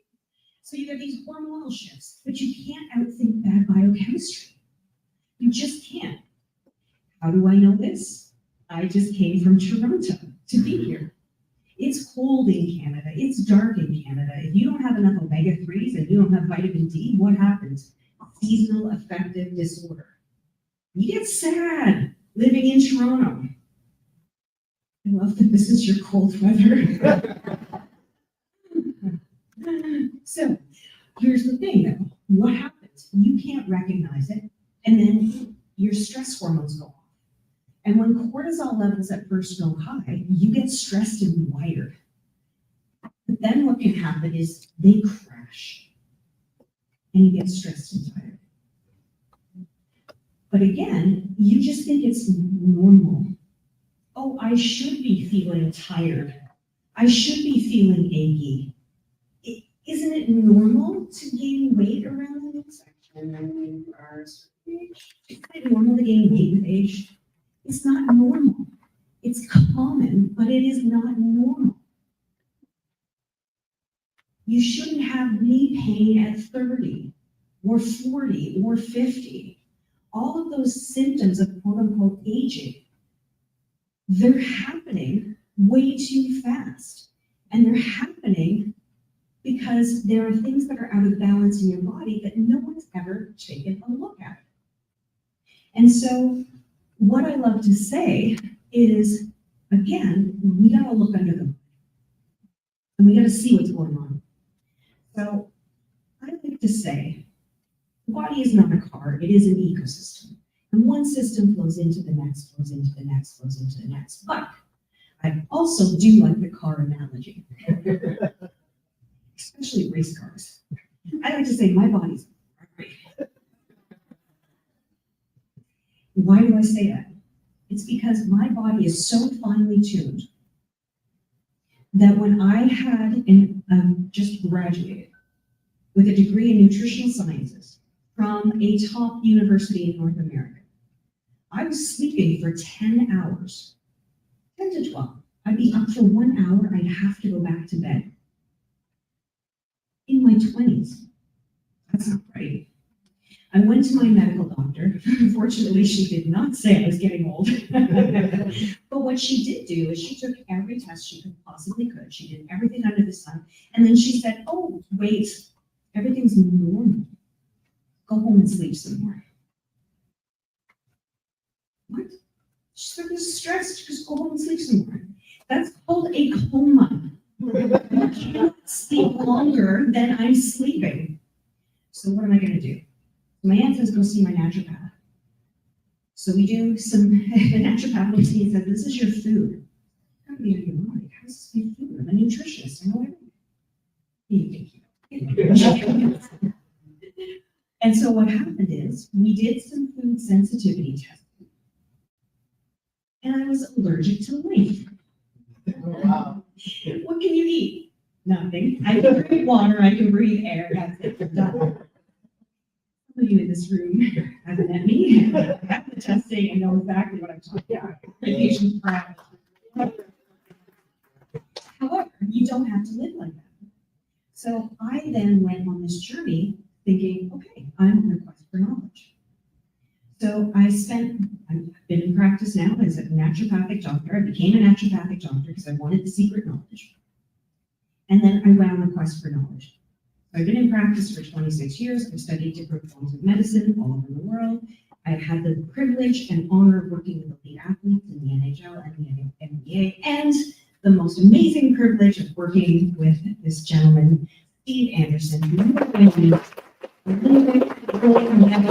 a coach for beach volleyball, reinvented how the game is played, and I've had the honor and privilege of working with elite athletes, and I'm going to tell you my tricks and tips for today. So the first thing is, your doctor says you're fine. How do you know? So medical doctors are really great. They're fantastic. They're really well trained in disease management and diagnosis. But if you don't have a disease, they don't know what to do with you. So just because your doctor says all your labs are fine does not mean you're normal, and it doesn't mean you're okay. Because things that are what we call common are not normal. You shouldn't have headaches every day. You shouldn't have headaches at all. You shouldn't have PMS. You shouldn't have menopausal symptoms. That's right. Menopause. You shouldn't gain weight. You shouldn't feel tired. You shouldn't have hair loss. You shouldn't have a heart attack.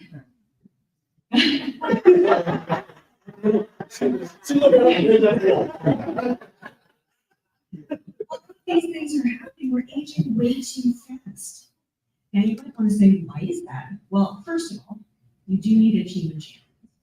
Health is not a solo sport. So I want to go back to my analogy of,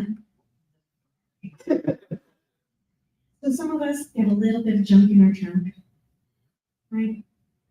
Maybe we get that spare tire around the midsection.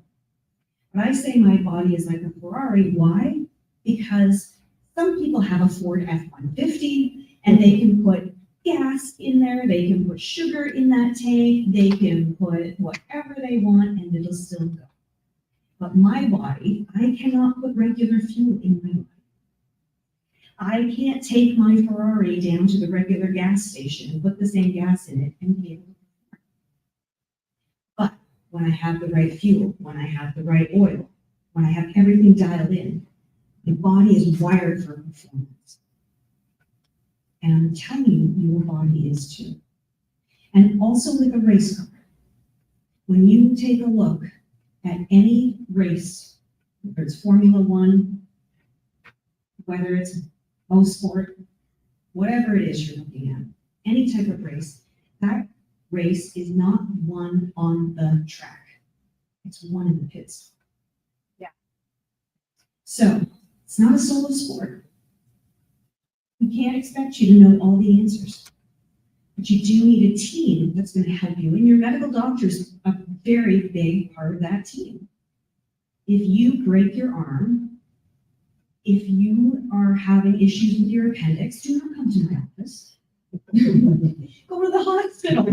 You need a doctor. Saying cut those guys out. But what we do know is we need to take a deeper look under the hood. Burnout is not a badge. Thank you. Okay? So if you're dying at your desk, heart attack, part of the zipper club, look fine at 30, 40, and then end up having a heart attack. No one took the time to take the deep dive under the hood. And we have to stop looking at just the regular medical testing, which is testing for, do you have a disease, yes or no? And come back to us when you do. Oh, wait, you're just about to tip over a disease? Okay, then you're not there yet. Come back later. No, we don't want to do that. You want to know now. Because it's not just how long you live, the quality of the life that you have living it. And if you want to go after your mission, vision, purpose, you want to be the MVP in this room, which really is. You gotta you gotta look at your hormones. You gotta look at your vitamins, minerals, and nutrients. Not just what you're eating. You could be eating the best quality food in the world. But if you don't have your omega-3s and 6 right, it's that ratio right, you're not gonna absorb your vitamins, minerals, and nutrients. You're not gonna be able to think properly. And Tom, you and I do need to talk, because those kids, not only do they deserve food, which is so critical, they deserve fuel for their brain. Because if they are loading their bodies up with sugar, what are we losing as a society? Because they can't think. They can't perform. We wonder why we have ADD and ADHD. How much of that is, hey, let's actually feed the brain.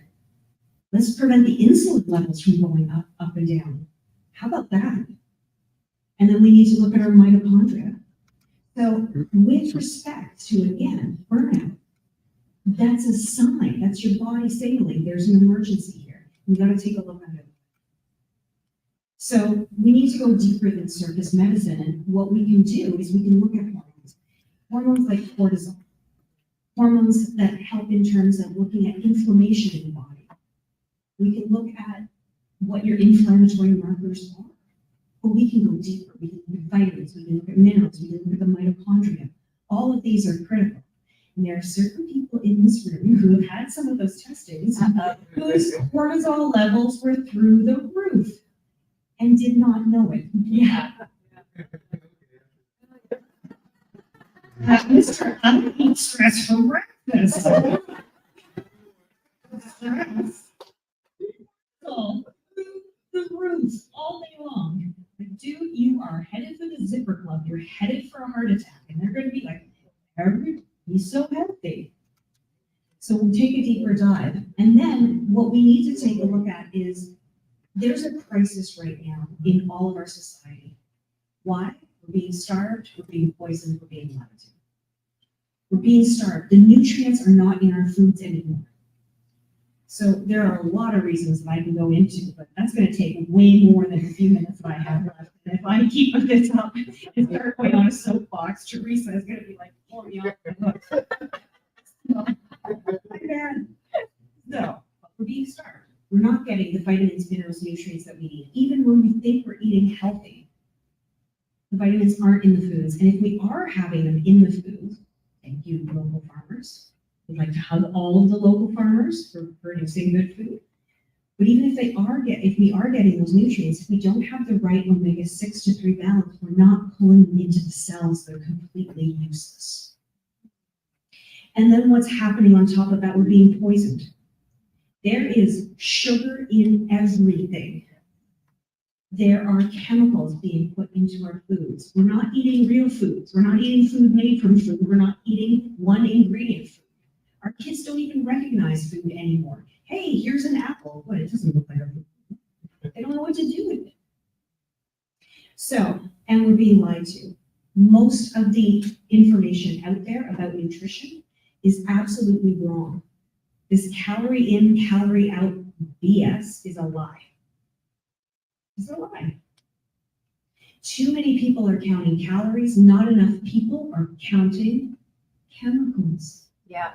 What are the hormones in your body doing? That is going to affect your weight, your mood, how you feel, your energy, your focus, your concentration, far more than what's my macros. Eat food. Eat real food. Eat food made from food. Eat one ingredient food. I like to joke, I have a really good friend. He loves his ribeye. And I said, great, add some vegetables. He's like, are you kidding? That's food my food eats. At least he's eating food. Not a beyond. Right. So we need to take a whole look at all of that and what's happening in your body. So if you're sick and tired of being sick and tired, if you are feeling like, yeah, a little bit extra junk in your trunk, a little bit of a spare tire, if you want your body to perform like the vehicle, the high performance vehicle that it is, if you're tired of looking at the amazing array of health food supplements in your cupboard that are collecting dust bunnies, if you've ever wondered, what is this potion that my spouse brought home?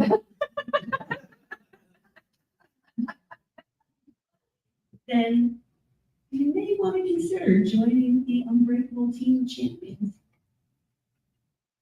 Because our UnBreakable team together will help you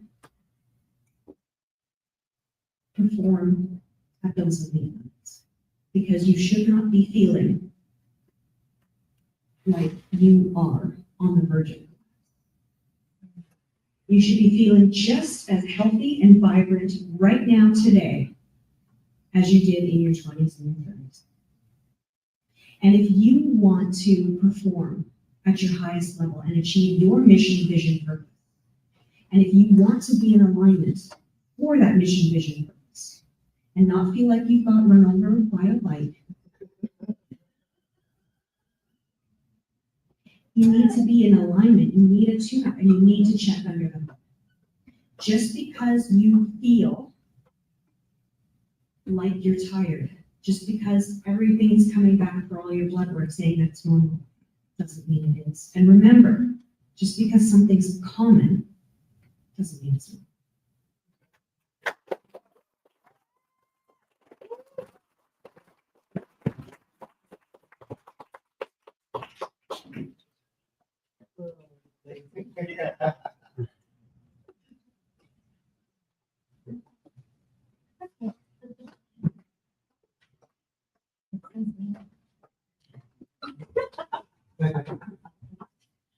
But I do want to give Candy a hand because she's fabulous and she's doing a great job.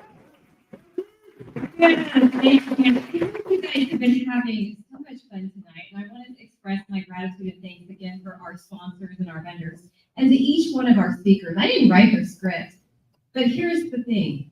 When they're in alignment, it's because we're on purpose. This movement that we are creating is changing lives, and I'm so incredibly grateful for each and every one of you. Lee, way to step into your bravery. Yeah. Now, this movement and this group of people that we're seeing and the people that we want to touch could not happen if people didn't step up to the plate with us. And we put out a simple challenge because we figured we had a couple of competitive people on our team. Am I right? Yeah, just a little bit. Right? And I thought, man, we have an Olympic coach coming all the way from Japan. How cool would it be if those ambassadors that are helping us spread this journey could earn medals? Coach Steve, come up and tell us about our Thank you. Okay, so I want to give out the medals here. This was how to support this event. So how to really reach out to your community and support this event. I didn't know what I was actually walking into. I came from Japan, and it was work to get here. It was real work to get here. And besides, the clock is for me, by the way. So. I know what the clock is here. I didn't really know what I did. I didn't know the blessing that this was going to be. I really didn't know the blessing, what I was going to get from this. And to meet all these people, like, you're so amazing. This team is so amazing. Yeah. And we have competition. So we're going to honor some people here. And I want to read this because we were going over this and it ended up being absolutely perfect, the description of who actually won it. So for the bronze medal, and this is what the bronze medal is about. The bronze medal is about the heart to serve. This honors humility and willingness. And the winner of the bronze medal is Lee. Yeah. We'll navigate this. We'll put this right in neck. So you have to, this is what you do at the Olympics, right? I come down, you bow your head a little bit. Now, there you go. We're not done yet. We're not done yet. I am American, born in America. I haven't been back for a couple of years. Every time I come home, it's absolutely amazing. I am the project manager and head coach of the Japanese National Beach Volleyball Program. And what I brought is our uniform. So you have your medal, but you also have now your uniform. All right? All right. This is where we normally take the pictures. We'll do it. We'll do it. Okay, here we go.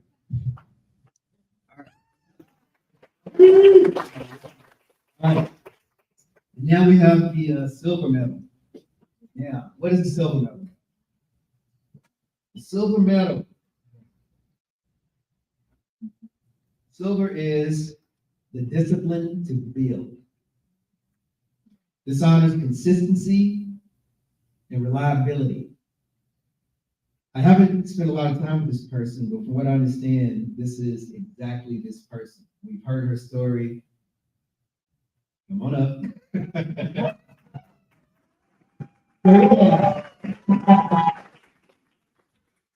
You're very welcome. Come on up. I'll get a hug. Hugs. Thank you. Silver medal. Yes. Yeah. Yep. Great. You're welcome. We're not done yet. And your official team uniform. Okay. All right. Awesome. Thank you very much. You got it down the room like this. But if you don't, with the medal, when you put it on, the medal will hang. You do it like this. Not pretty. Not good at all. Okay, now we have the gold medal. What is the gold medal? The gold medal, leadership, to carry the vision. This honors integrity and stewardship.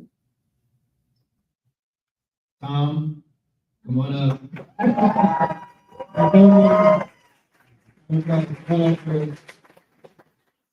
Stewardship, yes, sir. There you go. I was talking with Tom earlier. I'd heard about the backpack, the whole backpack friends. I did not know it was Tom. I was talking to him. I felt something, and then I learned this was the man with backpack friends and kids, man. I really appreciate what you do. I was one of those kids too, who wants to get everything. When you don't have food, and your mom's changing out chicken for hot dogs and stuff, you know, so everybody has enough. It makes a huge difference. Really appreciate it. Yeah. All right, here we go. Gold medal. Yep. There you got to duck the head. All right. We have the uniform. And we have one more thing. This is the hat. Look at Lee. That's the power number. Sorry. What you doing, Lee? He wants the hat. You might have to negotiate with Lee about the hat. All right.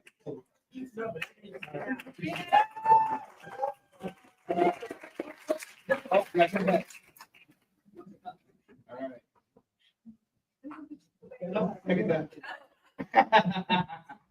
All right, there we go.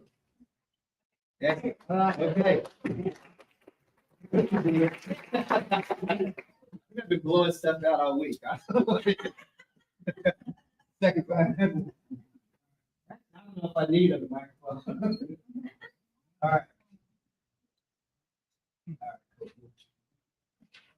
Candy does have a small announcement. Oh, really? Yeah, yeah, just gonna. Uh-oh, surprise. That was- There's no power. Oh, this not gonna work? Oh, now I have to do my.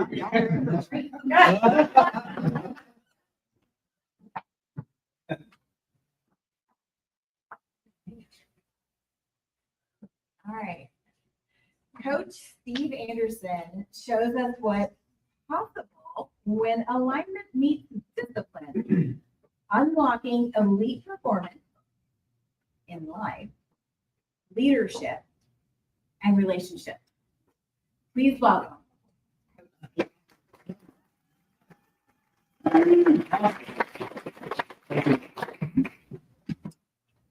So I had a presentation.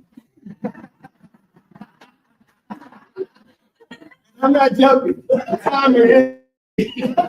It's out right now. I know you do. This is keeping me funny.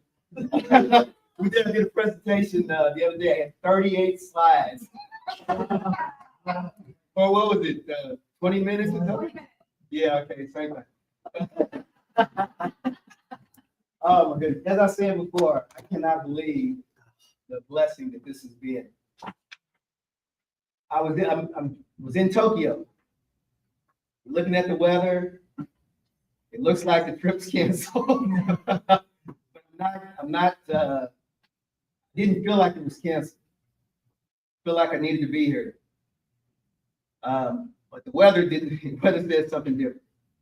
And we kept working toward it, and finally, and I had no ill feeling about it. I didn't feel anxious. I just knew I needed to be here. Teresa, what you've been building with UnBreakable, it's been speaking to me, but I had no idea these were my teammates, these people you put together. I know this is a movement. I know it's a movement before I came here, but now I really realize this is a movement. This is not just a conference. This is a movement. And the whole thing being alignment. I've been thinking about it, and I've been looking at it, and I've been thinking about alignment, like personal alignment. And that's what my presentation was about. And I really wanted to give a tool for how to help yourself get personally aligned. But what I'm really realizing is the alignment is about community. Because everybody I'm meeting here, we are in alignment. Yeah. And this is what society needs right now. Like this is why it's a movement. We are out of alignment. Society's out of alignment. You can see it everywhere. But here in this community, if you look at the stories, look at the common experiences. So sport is my thing. Beach volleyball. Usually people think it's basketball or track and field. I'm from Kentucky. There's no ocean, you know. I'm 61 years old. I moved to LA in 1985 for beach volleyball. No black guy playing beach volleyball. Will Chamberlain played some. Will Chamberlain's in the International Volleyball Hall of Fame. People don't know why. Yeah, Will Chamberlain and Barry Gordy used to own. We used to have an indoor volleyball league. Will Chamberlain and Barry Gordy from Motown owned that Los Angeles team. And Will's actually done a lot for volleyball development in America. People just don't know. Yeah. So, but besides Will, I didn't see anybody who looked like me on the beaches. And as a matter of fact, first I went to Santa Monica Pier, where beach volleyball was born, for my first game of beach volleyball. And they said, bro, the basketball courts are that way. Yeah. Ooh, right? Now, I was wearing my Michael Jordan jersey. I was kind of half to blame. I was really half to blame. But I didn't take it that way. I'm like, no. I'm mad, right? I'm upset. And there was a young lady who was there, because nobody would play. I walked around the whole beach. Nobody would play. And this young lady said, I'll play with you. And her boyfriend was waiting on the court. And I looked, I was mad. I was like, what are you talking? Are you crazy? And I saw her and I was like, calm down. That was my welcome to beach volleyball. But I was so upset. It took me a year to come back to the beach. I was like, I don't need this. I don't need this community. These people are not welcoming. I'm from Kentucky. People came to our course to play. We welcome. And this is not welcoming. Here I am 36 years later, 5 Olympic Games, 2 Olympic medals. I did not know that beach volleyball would absolutely change my life. What would have happened if I would have been broken in that moment and given up and not come back? It took me a year to come back to the beach. The next summer. And when I showed back up, I was hesitant. This is Santa Monica, and you used to have this little shack called Hot Dog on a Stick, which had, that lemonade and a hot dog on a stick. That's all it sold. Pink or yellow lemonade and a fried hot dog. That's how you could get it. And now you put it back on. How much stuff do I have here? So thank you. More than. So I show up and I'm hanging out by the hot dog on a stick. I don't want to go to the beach because I'm having all these bad memories about my experience from before. So I did end up playing. I played with that young lady. We lost 16-14. But it wasn't smooth. I'd never seen the ocean. Never been to the beach. Just about 21 years old. Never played beach volleyball. I'd never seen the ocean or the beach. So it was my first time stepping into the sand at a 40-inch standing vertical. I could not jump out of the sand. I didn't have the technique. And I started to panic as we started to warm up because I realized I suck at this. I was a really good indoor player from back in Kentucky. I thought I was playing in Kentucky until I moved to LA. So real volleyball. But at this moment, I'm like, I don't know what I'm doing. And this young lady has put herself out. Her boyfriend, who's one of the main guys, saying, get out of here. I didn't realize how territorial it was. She's put herself on the line against her community. You guys are jerks. I'll play with you. And that's what attracted me to her. I was like, okay, yeah, real human being. Let's go. And now I can't jump out of the sand. Thank you. I can't jump out of the sand. And I put her at risk in her whole community. And I'm now starting to panic. And she's like, no, look, just get your feet there, jump straight up. Anyway, we play and we lose 16-14 to her boyfriend, who's being a jerk. And people are sitting around watching. It was an amazing thing, but I've made my mind up. This community is not for me. I'm done. It took me a year to come back. I'm hanging out, hot dog with stick. Which is iconic thing. I don't know if it's still there, but and I'm looking, and I'm almost ready to walk away. I'm almost ready to walk away. In my mind, I'm like, yeah, I don't think I'm gonna do it. And this woman comes walking up to me. Her name is Shirley, which I found out later. And she's like, hey, weren't you here last year playing? I'm like, okay, last year? What are you talking? I'm like, yeah, I was. Like, hey, Mark. She called her husband over. Hey, this is this guy who was here last year. He's playing. And Mark came over, went over to the sand. That became my beach. That became my community. And from that start, there's a lot more of those you don't belong here stories on the beach. But that was my story. I was a 5'10" black guy from Kentucky, wrong place, started too late, didn't have the pedigree. I don't belong here. That was my start. And if I listened to it, it would have been my end. I didn't. I don't think I could have done it on my own, but because I found some community, people who welcomed me. I've been to 5 Olympic Games, a gold medal, a bronze medal, world championships. I've worked with athletes from 16 different countries. It's changed my life. It's absolutely changed my life. But there's so many lessons.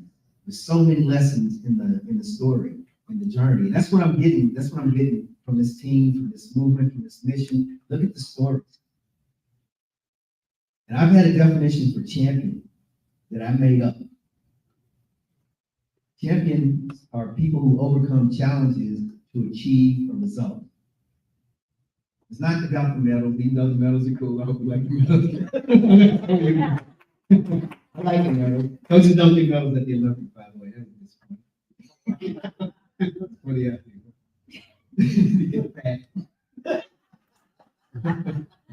I want the medal. Get one. No, we have to be big in here, like we're,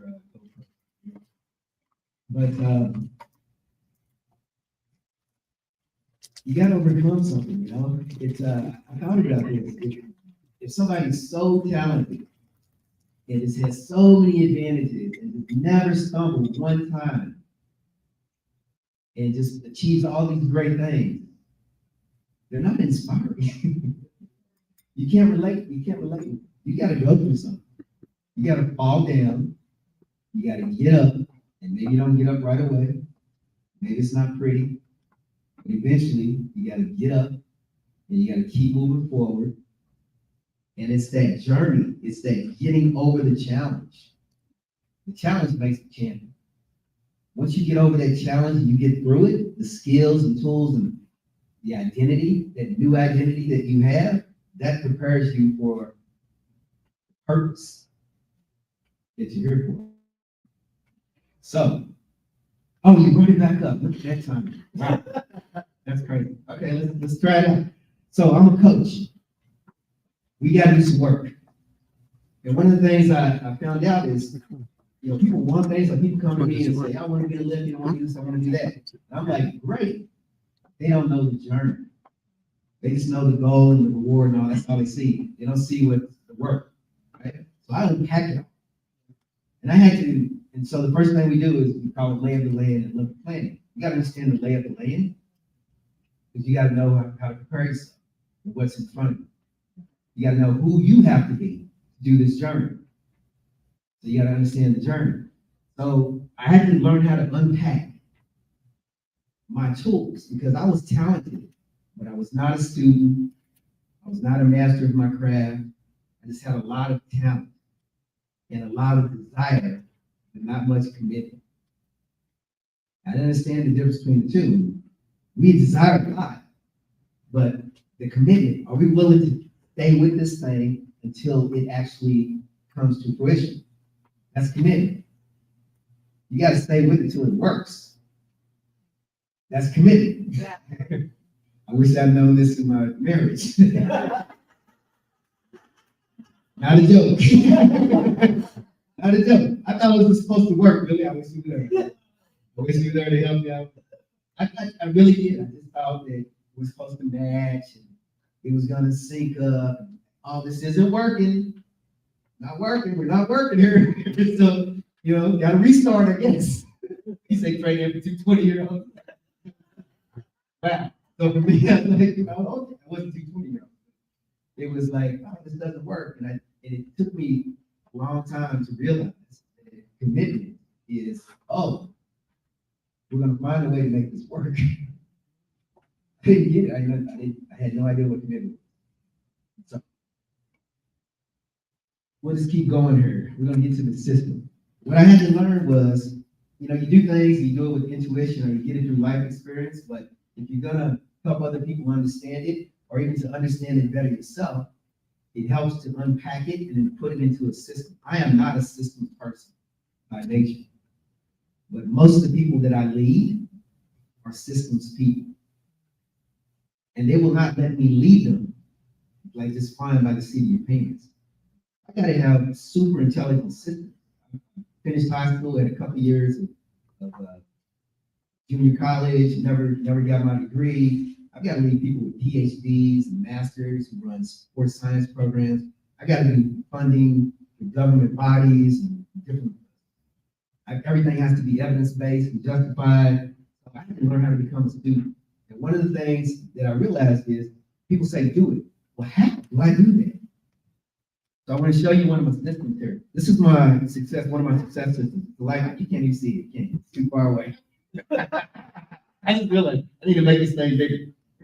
This is for a boardroom with executives, by the way. It's like not really for an audience to speak. It's 4 areas of life. So what I realized was this, and I'll tell you how I learned it. After the 2000 Olympics, now remember, I already got a bronze medal from 1996 with my team. First time beach volleyball in the Olympics in Atlanta, with a bronze medal. Next Olympics, home Olympics in Australia. We won a gold medal. It was the scariest, most difficult thing. When you get home Olympics, all the pressure that's on you, all the expectation. And then when you do it, you know, you think it's gonna be relief and everything. And all I had a couple of weeks later was a sense of letdown. Because I thought I was gonna get some more worthiness, acceptance. I thought the wounds that I had were gonna be healed. No, I didn't think it would be healed. I thought it would be healed with something. And they weren't. And it really put me into a spiral. My dad got killed when I was 9 years old. And I made up my mind that I needed to be the man and take responsibility. I had no safety net. And so the way I was gonna be okay in the world was to achieve. And that drove me so much. It drove me to an Olympic gold medal. I saw the beach the first time when I was 20 years old. There's no way in the world a kid from Kentucky should be going to 5 Olympic Games, running programs in multiple countries, and doing what I've done. A sport like beach baseball, basketball, football, maybe too small. I was good at one point. Baseball, let's pick baseball. There's just no way in beach volleyball. But that's what it is. That's what it is. We'll go through the system. If we can click through, disharmony. A lot of people experience this. You put all yourself, your whole self into your work, and the rest of the areas of your life are damaged. You're not getting the nurture and the attention that they need. And you end up looking like this. Work, work, work, career, career, career. Don't even make the money that goes with the time you put in. Then you end up in the money wheel. Work, work, work, make money, make money, make money. What happens to your spirituality? What happens to your family? What happens to your health? Everything on that side is sacrificed.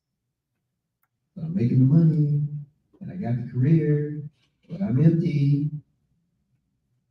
And I'll tell you what, when you succeed long enough at a high enough level, it gets real empty because you think it's going to fulfill you. And when you don't get that fulfillment, you get to a place where it's like, well, what do I have to do to fill this hole up? There's nothing that external is going to do it. It has to come from inside. Self-love, self-esteem, all the self stuff has to be generated from inside out. That's where spirit and purpose comes.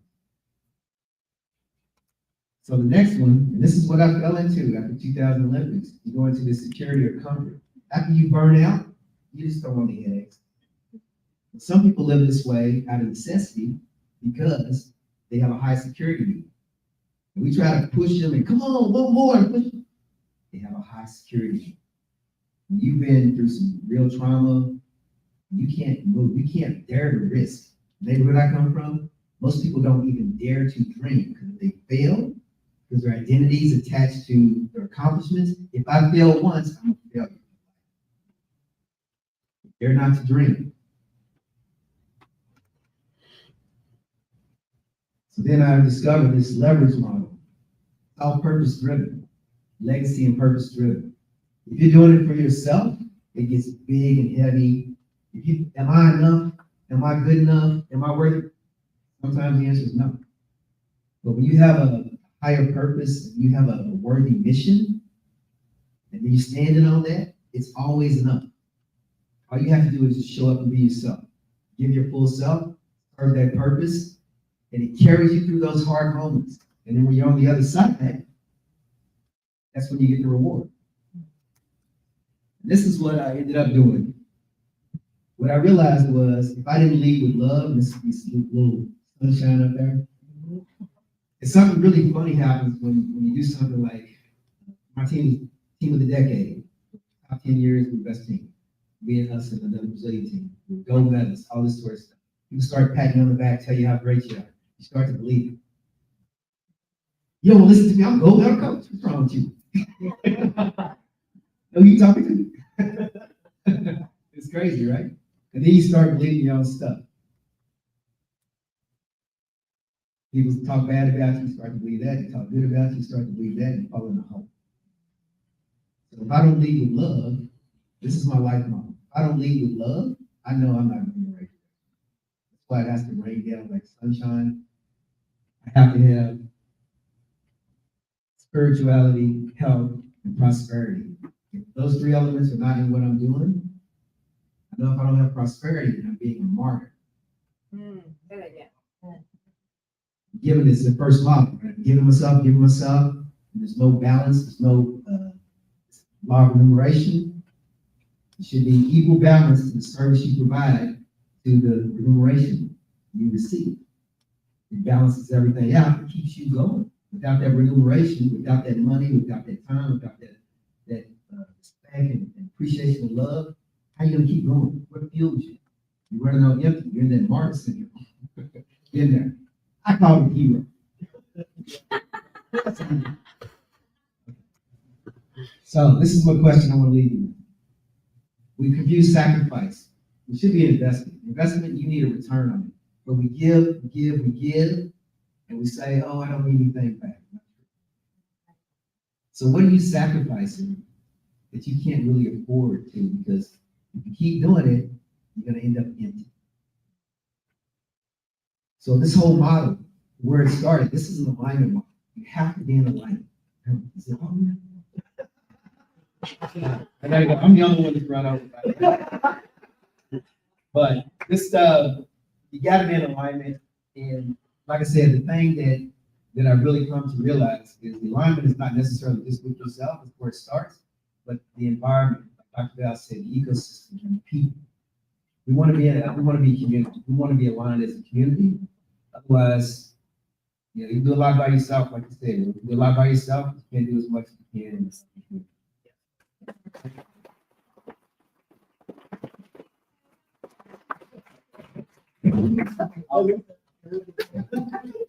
It was close. So Coach Steve, he made one comment. He said, gold medal coaches don't get a gold medal. Well, here at UnBreakable, gold medal coaches get a gold medal.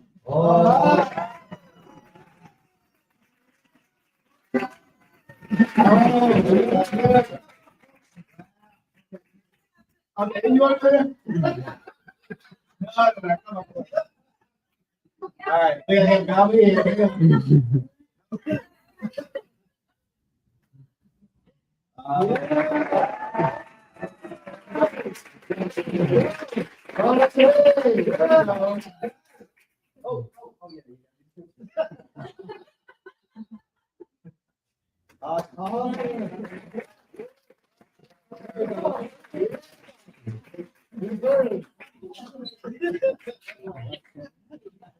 Right.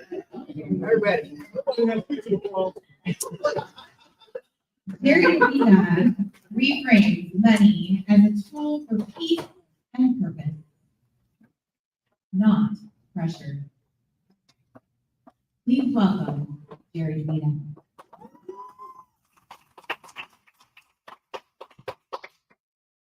Thank you. I'm a woman of faith, a wife, a mother, an entrepreneur, a best-selling author, and I didn't start out this way. If I thought this would be my life today, you would have never known it. I started out a statistic, and I'm going to talk about that. I'm going to take you back some years. And when I was 14, I had a big decision to make. You see, I learned I was pregnant. And that was tough. I had choices, right? 14 years old. Put yourself at 14. I had choices to make. And I chose to keep my son and to be married. So at age 15, 50 years ago, 2 days ago, my son was born. And it changed my life. But at 15, being married and not knowing where my life would be or how to lose, how to win or how to be that statistic, I had to step into faith and I had to make a decision. Like you said, right? We have to make decisions. And that decision was, I wasn't going to be a statistic. I was going to make my life whatever it could be.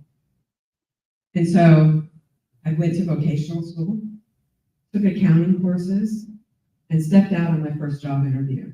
So at 17 and a half, I got a job with a corporate company as an accounts payable trainee. And I thought, oh my goodness, I have made it. This is my purpose. This is my identity. And I became a sponge, and I just worked up that ladder and did everything I could. Had another child, life was great. I'm in middle management, you know, and I'm just thinking, okay, I'm competing against these college educated people. Many friends of mine, Harvard graduates, these Ivy Leagues, that I had to stand side by side, but yet there was something in my brain that just kept pushing it down because I just thought I wasn't worthy. And so I had to put on the suit of armor. I've heard Teresa say the mask in previous events, right? So you fake it till you make it. You just keep telling yourself you can do this and you can go. And so life is good. We're living on the lake. We live in California. My son's 15 years old. And so we decided to let him go with his uncle to the family cabin. And that afternoon, the phone rang, and I heard that there was a car accident, and his uncle had been taken to the hospital.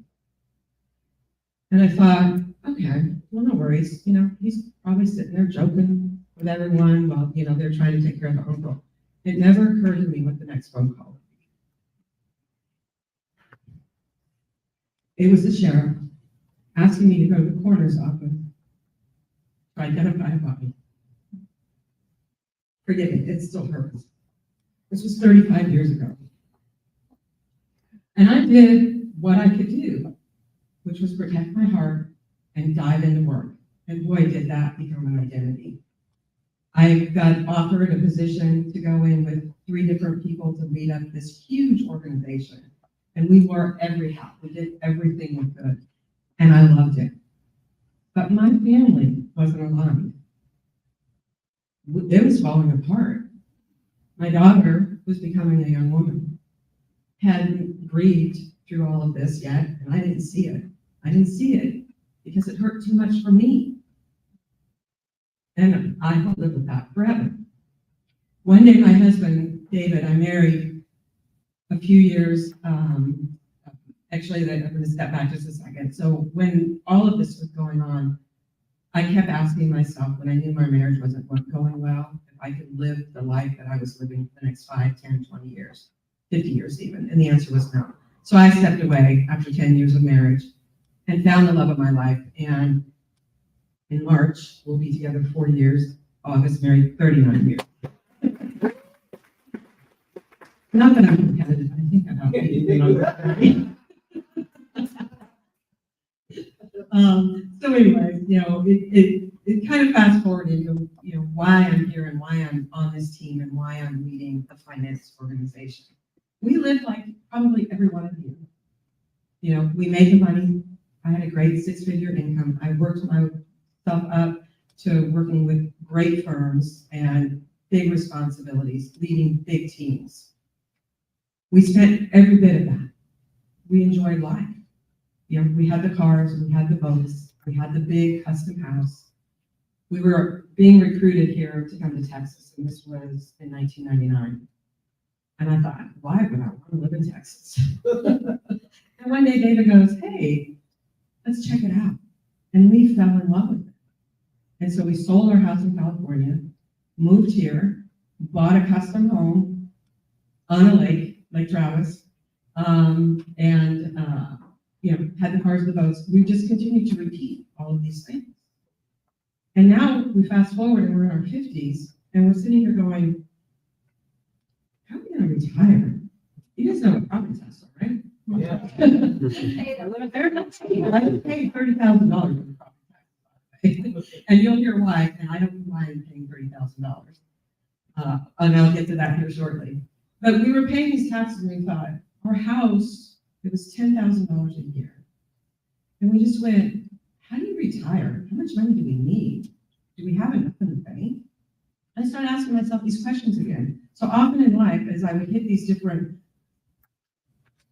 roadblocks, I will say, or these little stopping points, I'm a program manager and a process manager and, you know, a leader, and so I'm always questioning things. Drives my husband crazy, but I'm always questioning things. Why are we doing that? Why are we doing this? And I just thought, okay, if it's 1,000 today a month, what's 10 years, what's 20 years, what's 25 years? Today, if I fast forward what the taxes are now, they're close to $2,000 a month for that house. And we sold it. We were looking at property, we bought property here in Maynard, and it took us 3 years to sell our house. And my husband said, hey, let's move into a manufactured home.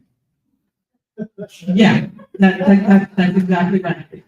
Like, hey, director, like you live in this manufactured house. You know, it just, I couldn't see through it. But I'm also a numbers person, and finances drive every decision that I make.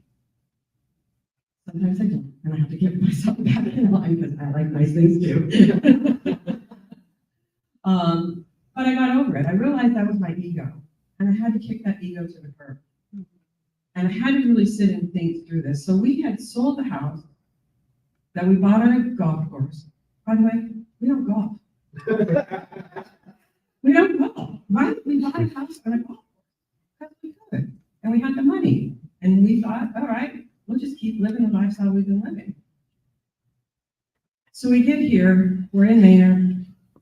We have this beautiful home, and it really is a nice home. We've done so many custom things. I had to, by the way, do a limestone mailbox. Some pieces of what happened in Lakeway with me. And, but we were $350,000 in debt. And by the way, more than half of that was lifestyle choices. Lifestyle choices. Now we had motorcycles, we never clothes, right? So it was all lifestyle choices. And we just thought, all right, we're in our 50s. How are we going to retire? We can clearly make money. But is it about money? We just talked about this. It's not, right? Where's that balance? Where's that alignment? What can we really do with all this? So I went out, and I'm a person who is not college educated.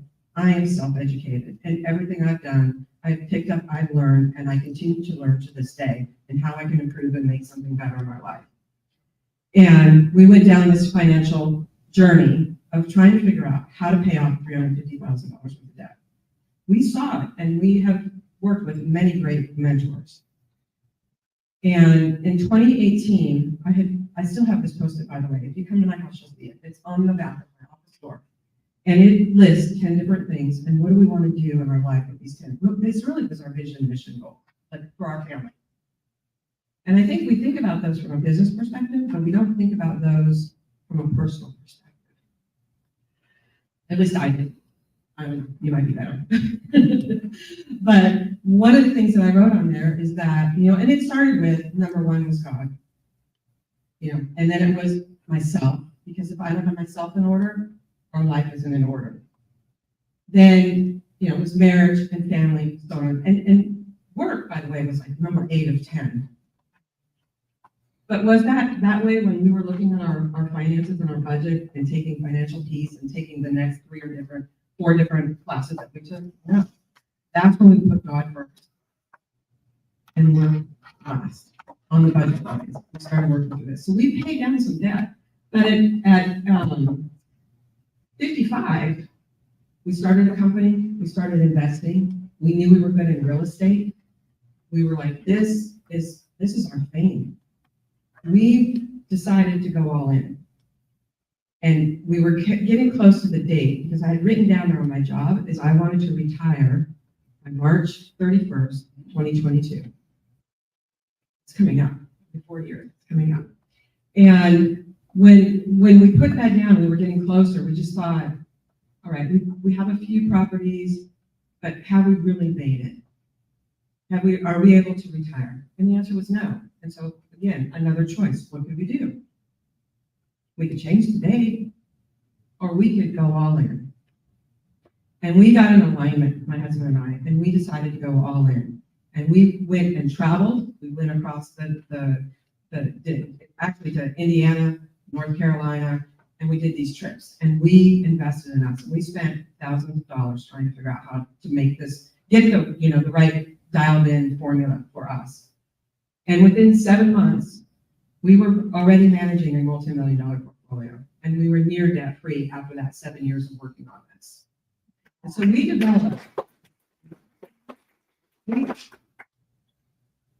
I retired, and my last 2 weeks of work, so I retired technically April 8th, 2022. But my last 2 weeks, we were in Maui with business partners, learning how to invest more and having a great time. And then as we continued to talk through and look at, well, what does this next phase look like? What is our legacy? We formed our nonprofit called Thrive for Life. And our nonprofit is designed, it's an education company essentially, but our first program was launched last year to really teach people how to build that foundation that's right for you, using everything that we've learned, all the skills that we've put together. And that's when I partnered with Teresa, and not just I, but our company partnered with Teresa to bring this course into UnBreakable, because you can have these breaking moments, but you are unbreakable. I'm living proof that you can overcome whatever comes into your life and you can make it happen. And so, with that, I'm actually going to read some of this because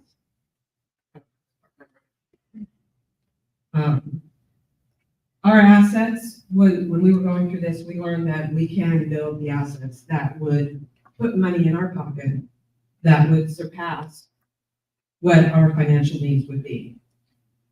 So this is just a brief glimpse of our story and where we come and where we are today. And I have some questions that I want to ask you. And you can raise your hand or you don't, but just mentally think about this.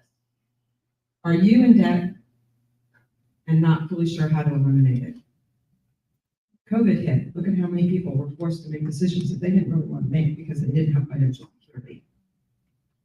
Do you want to buy a house and you don't think you can afford one? Are you struggling to put food on the table? Do you and your spouse or significant other have different spending habits and you don't know how to get aligned? Do money conversations feel tense and avoided? They did for us. Are you worried about being a dependent on the government? Do you have an investment strategy that prepares you for your retirement and the lifestyle that you want to lead? If you've answered yes to any of these questions, you can go ahead to the next slide. Then you want to join this community. You need alignment, and you can make it happen. You're not broken. It's education. It's education that's lacking there. And it's up to you to make that decision. I made several decisions throughout my life, and it changed the trajectory of our family. It's helping us build a legacy. And we want to help you do those same things.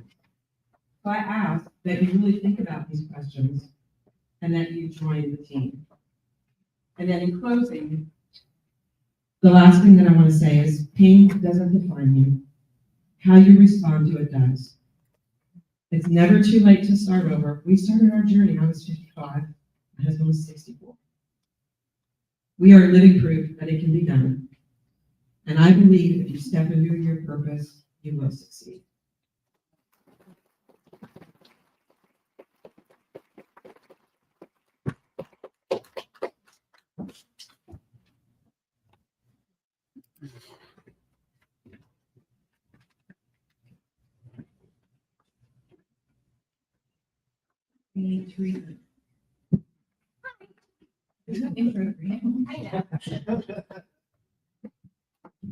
The amazing Teresa. Wow, thank you, Jerry. That was beautiful. Coach Steve, man, what a trooper. The lights go out, everything goes out, and he still stays on time. Oh, real close. And a team of champions up to the stage. Coach Steve, Dr. Val, and Jerry, please come on up.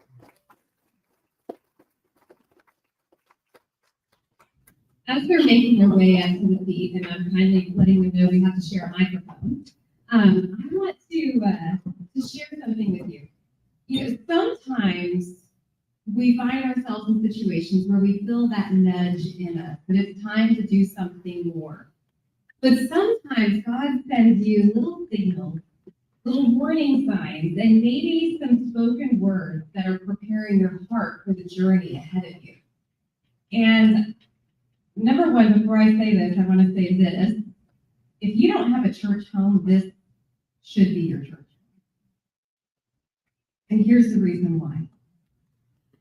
About 8 years ago, no, just kidding, about 12 years ago, Glenn Parker was at FWC. And Glenn gave this amazing message about what God was doing through him in the missions world. And at the end of that message, he asked anyone to come up for prayer. And he got over to me and he said, I feel the anointing over you right now. He said, God has a plan and a purpose for your life, but he needs you to move. That was the number one. A few years later, Pastor Jerry, Pastor Jerry.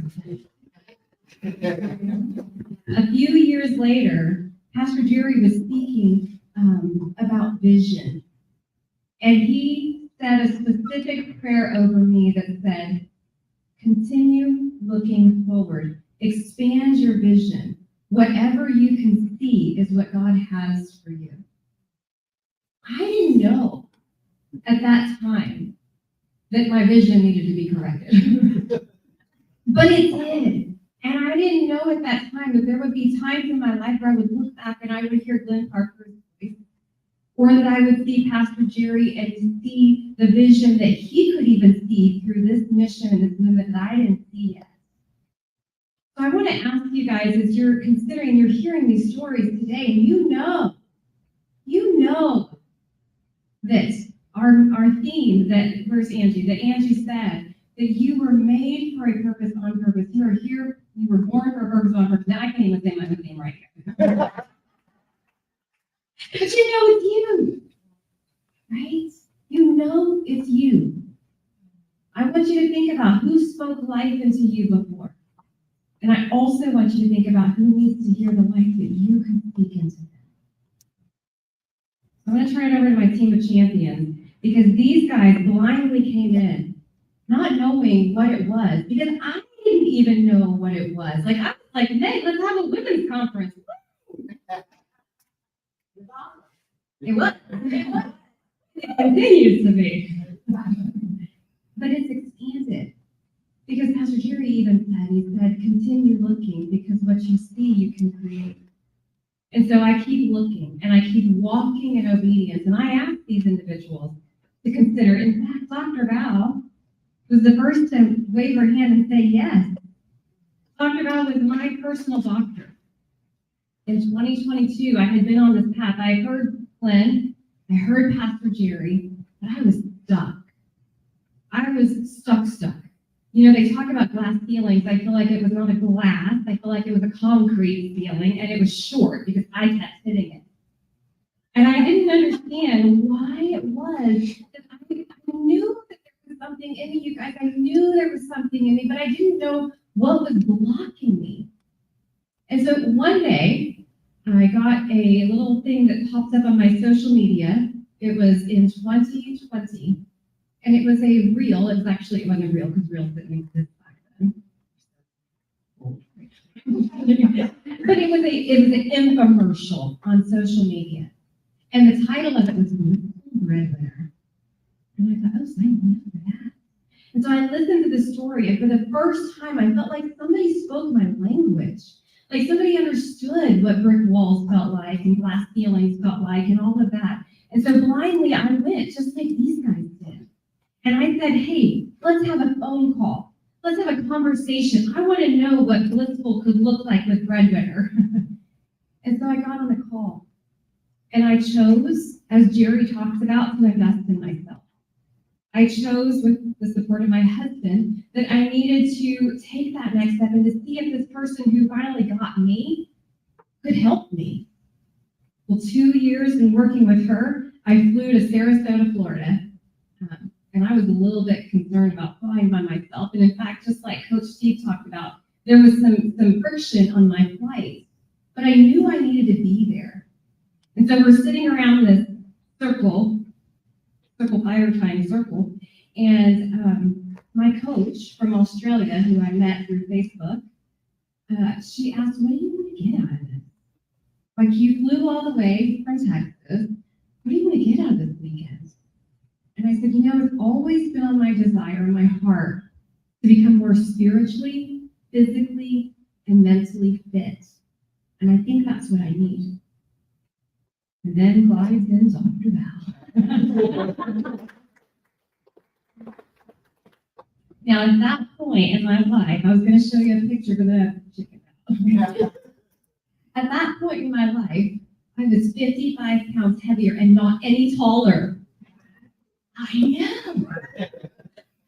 That's what it is. Just kidding. But I knew when I heard what she had to offer that somebody was lying to me, because I tried all the diets, I tried all the things, and you know what I felt like? Like it just didn't work for me. Something was wrong with me. And after going through her program, I finally got the realization there's nothing wrong with me. Everything was wrong with me.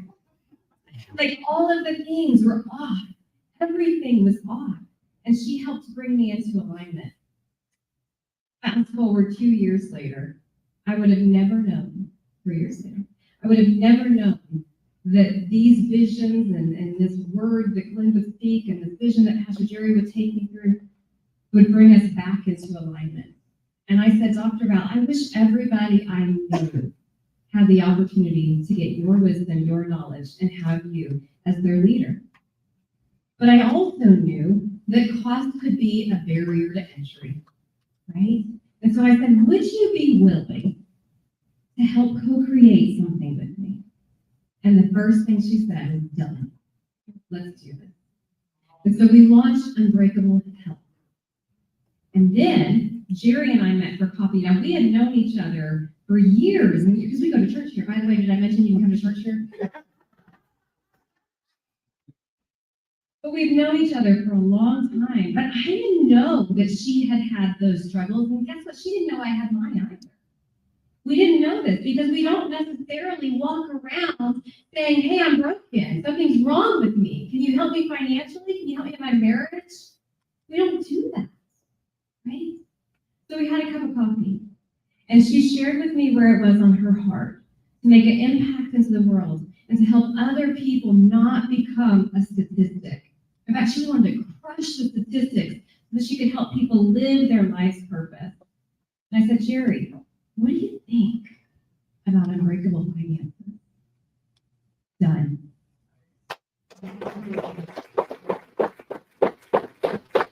Now I went back to Dr. Val and I was telling her where we were growing, and she says, there's this man you need to meet. He's brilliant. He knows that he is the best mindset person I've ever worked with in my life. And I thought, I'm good here. She's like, no, you need to meet him. Imagine unbreakable champions. Imagine what it would look like to take mindset level to the level that it takes to become an elite top performer. Imagine that kind of mindset. And I'm like, okay, I'm going to meet him. We had a call together.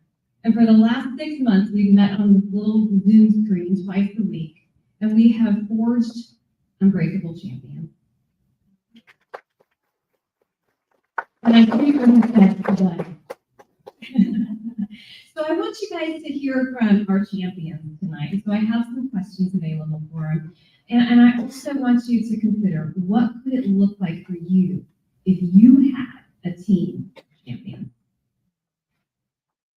So question number one, and we have to share a mic. Okay. Which means we get to take your room. Okay.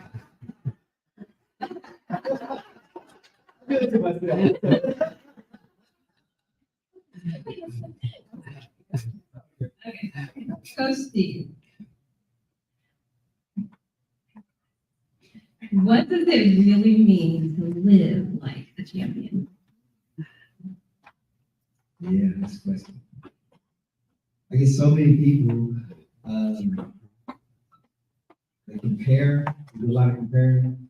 When they find out, oh, look at this house, we go, oh, that's so amazing. You know, I don't do anything like that. I'm like, what are you talking about? You're championing your life.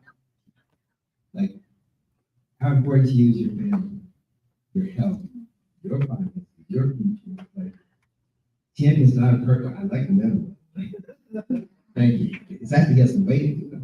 Like, but it's not about winning medals. It took me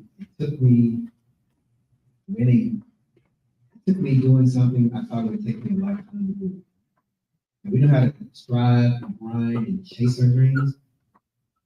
We don't know how to thrive in life once we actually achieve. And so being a champion is really, like I said before, it's about overcoming challenges to achieve those results that you want. Desires drive us, and they take us all sorts of directions. But when you have purpose and commitment, you're going to end up at the destination that you're meant to end up. This is your God-given purpose. And you don't even have to be able to define it. You know when you're not living on purpose. Life feels like you're getting tapped around. When you're on purpose, things start. It doesn't mean it's easy. But like this, like it wasn't easy getting here from Japan, weather.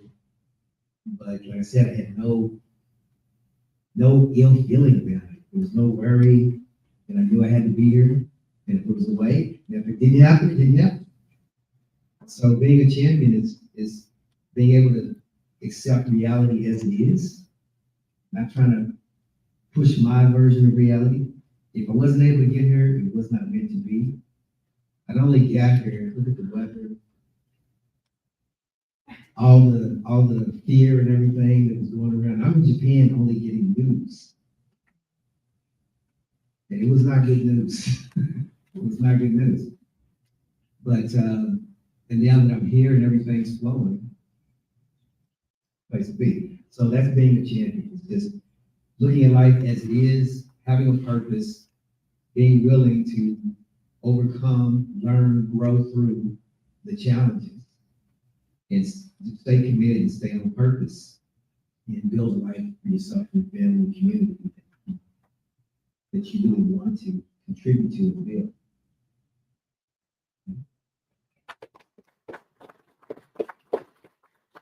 Thank you. Dr. Val, why is health foundational to performance? Well, how much time we got? There's, so many things that we like to say about health. Your health is your wealth. And quite often we don't realize the depth of what that really means. People think, oh yeah, my health is my wealth. Like if I, get sick, I gotta spend a lot of money getting better. But it's so much more. If you're not healthy, if you don't feel your best, if you are not at your highest peak, if you don't have the energy that you should, if you've got stinking thinking, you can't show up in the world with love, with compassion, with joy, with the energy to move you forward, to really tap into your mission, vision. So when we say your health is your wealth, that coach that you had from Australia, I love her very much, and she tracked, we were working together, so she tracked, when we started working together, her heart rate variability, which is a marker of health, how your health is in general, with her income. And like her heart rate variability, when she had a month that her heart rate variability was high, her income was high. When she had a month where her heart rate variability was low, her income was low. She directly tracked it. She's like, oh my goodness, my health really is my wealth. How do you expect? We talk about mission, vision, purpose.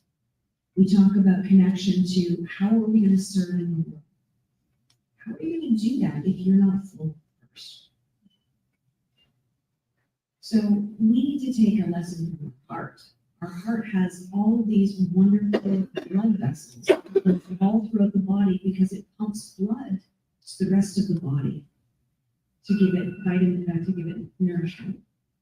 But the heart has tiny blood vessels that go to itself first, because it knows that if it goes down, it can't serve. So if someone comes up to you, if you're sitting at a desk doing something and you're like, okay, we're gonna do a board meeting, we're at a desk.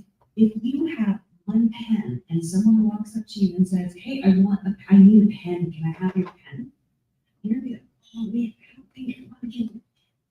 Different feeling if someone comes up to you and says, can I have a pen? And you've got a box of 800 pens sitting under your desk. Oh my God, you want one? Here, take 1,000, like take 100, keep going. Like have a lot, give it to your friend. It's the same with our health, it's the same with our focus, it's the same with our concentration. If it's vibrant, if we have a lot of energy, focus, concentration, we can give more to people. But if we don't, if we're out of alignment on the inside with our biochemistry, it's going to affect our thinking. We're going to have stinking thinking. And then we become the statistic.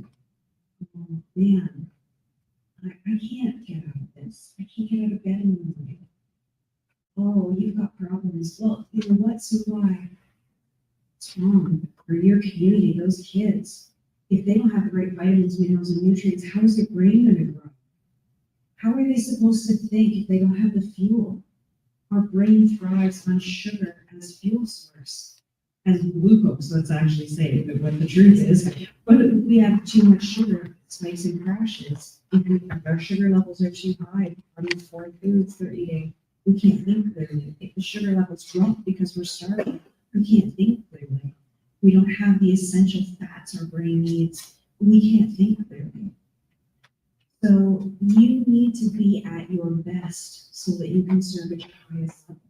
Your mission, your vision, your purpose cannot really fully manifest if you can't access all your greatest gifts.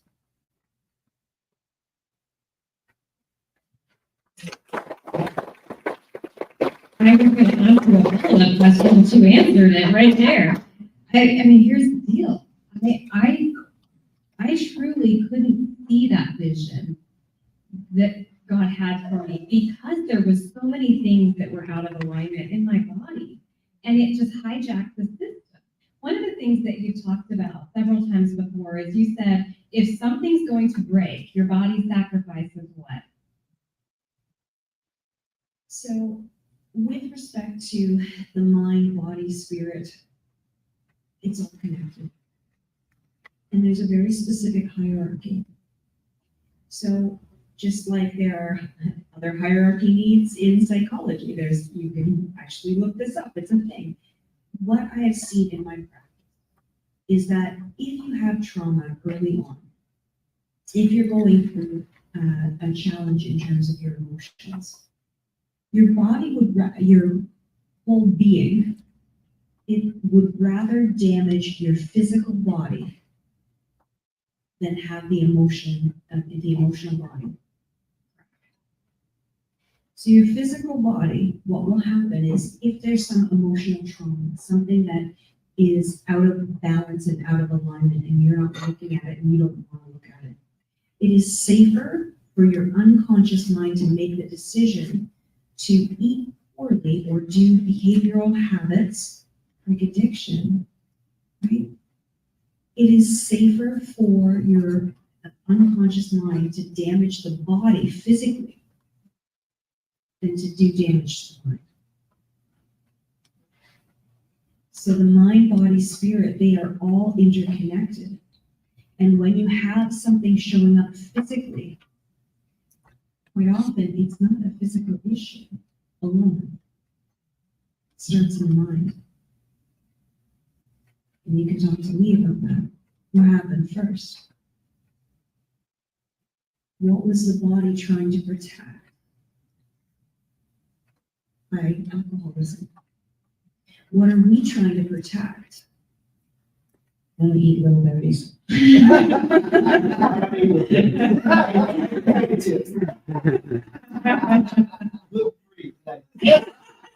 Okay. Thank you. It's It's a marketing trick. You see what they're doing to us? It's a marketing trick.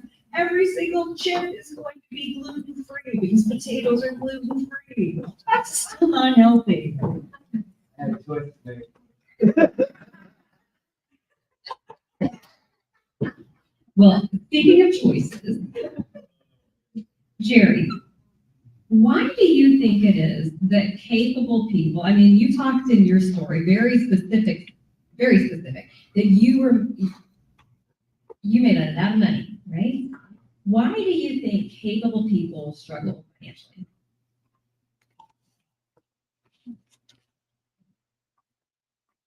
So for me and what I've learned and through our personal journey is I clearly wasn't taught about money. Not at 14, right? Were you taught about money? There are so many families that I meet today and people that I talk to through airports, meetings or whatnot. And when we listen to the news, especially today, especially more today, nobody's taught finances. And what do we learn when we're not taught finances? Really, when we're not taught anything. We're learning it from the internet today. We're learning it from ChatGPT, AI, right?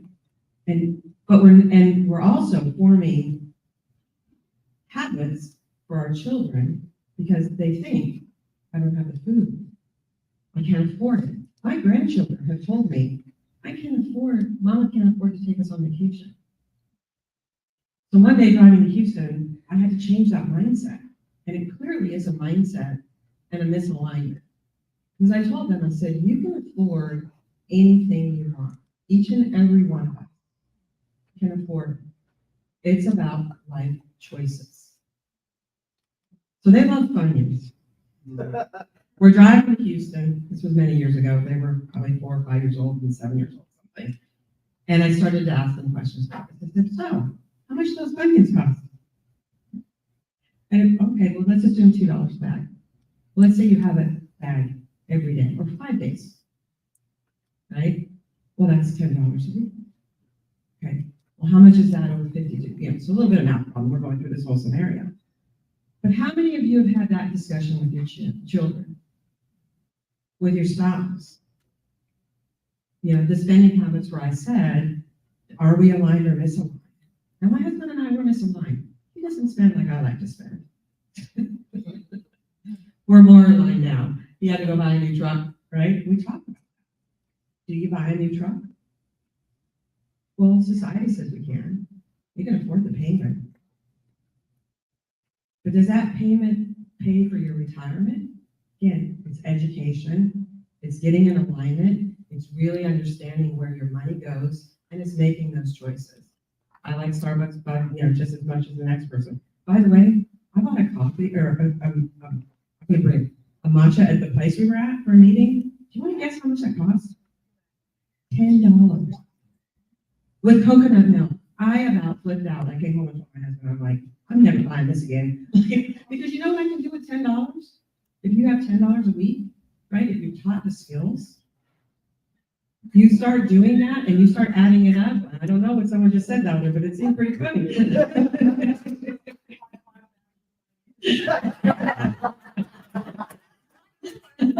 Yeah, not anymore.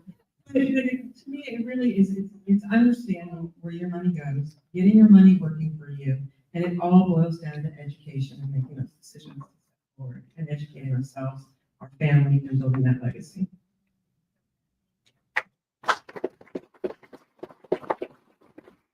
When I decided that UnBreakable needed to expand, I kept going back to a mindset. You spoke about mindset, and a lot of the work we do with UnBreakable has to do with our mindset. But one of the mindsets that I picked up, or a belief even that I picked up before, was that if you want to be good at something, you have to go a mile deep and an inch wide. And so I always felt like, well, maybe I don't want to go a mile deep on something. Maybe I want to go a mile wide. And I realized that just like me, most people that I worked with, it's not one area of life that struggles. In fact, if you could have read, Steve, It was a wheel of life. And in that wheel of life, there's probably 12 solid spokes. There's like 12 areas of life that can struggle, right?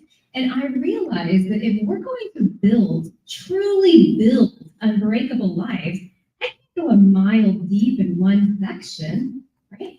It needs to be maybe an inch deep and a mile wide. And so as we started building on these extra programs and pillars, I wanted to make sure that every area of life was touched. And I'm going to just give a little, I can't do a mic drop because Royal didn't give me permission.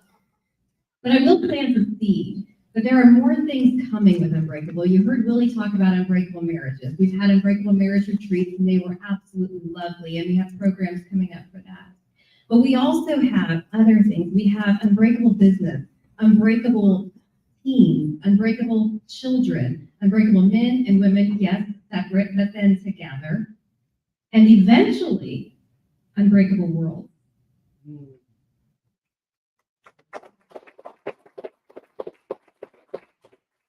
I want you guys to talk, and I would love each of your input while we have 6 minutes left. And that was after I told her to give me a few more. I would love for you to talk about how do you see these different divisions working together from your arena? For me, as we've talked about before, I see the body as an ecosystem where one system flows into the next, flows into the next, flows into the next. And so it's not like, oh, I have a knee pain and we just look at the knee. It's like, well, wait a minute. What caused that? And how is the inflammation in your knee affecting your hip? How is that affecting your gait as you walk? How is, your liver affecting your digestion, affecting your hormones, affecting your nutrients, your brain function, your focus? It's all an ecosystem. If one goes out of balance, all the others suffer. And it's the same with all of the unbreakable pillars. You have all of these different areas of life, and Steve talked about and showed his wheel of life very effectively, but that's okay.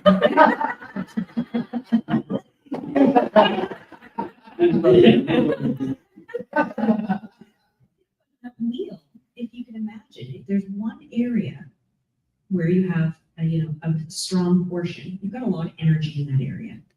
And what you want is you want that energy to flow through all of the different areas so your life turns smoothly. But if there's one area that's deficient, it's like having a hole in your tire. And then you can't ride the bike that dropped on you. Which is the wall, all right? So if you have one area that's lacking, eventually, as Steve was talking about, you're finding success. But it's not actual true success. It's that achievement because you don't have that fulfillment. So each area is like a pillar. It's a foundation. But it's a piece of a holistic entity. And one cannot flow without the other. Thank you. Steve or Jerry, I'm going to ask this other question. We've hit a lot of topics tonight, right? From marriage to career losses to all of these different areas. And maybe you both can elaborate on this one. But if somebody is saying, okay, that sounds awesome. How do I join that team? Or where do I start? Or is it this that needs my support? Like, how could they make a decision on where to start if they're stuck?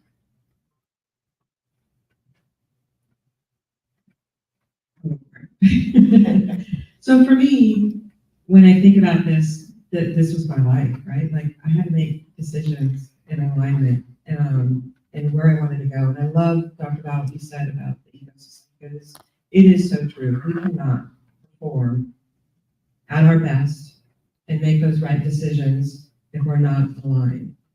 And when I mentor folks today and I talk to people about all of these things, to me, it is, what's your biggest pain point? Because you can't do everything. Just like when we started our finance journey, that was a lot of money to pay down. And we really had to have guidance, mentors, people to help us look at what is that biggest pain point and start with that one thing. You apply that one thing and then you move on to the next.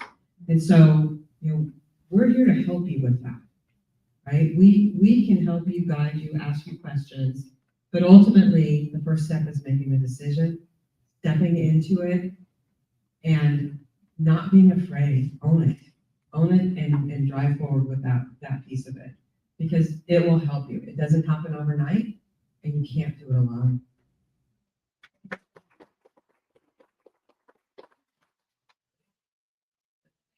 So Steve has traveled the world. He leads the top. He goes into boardrooms, as we saw, and he has gone to different types of seminars. I remember you told me that you wanted a Les Brown training, but you got somebody else. But he's been to all the things. What would you say makes this team unique? That's a great question.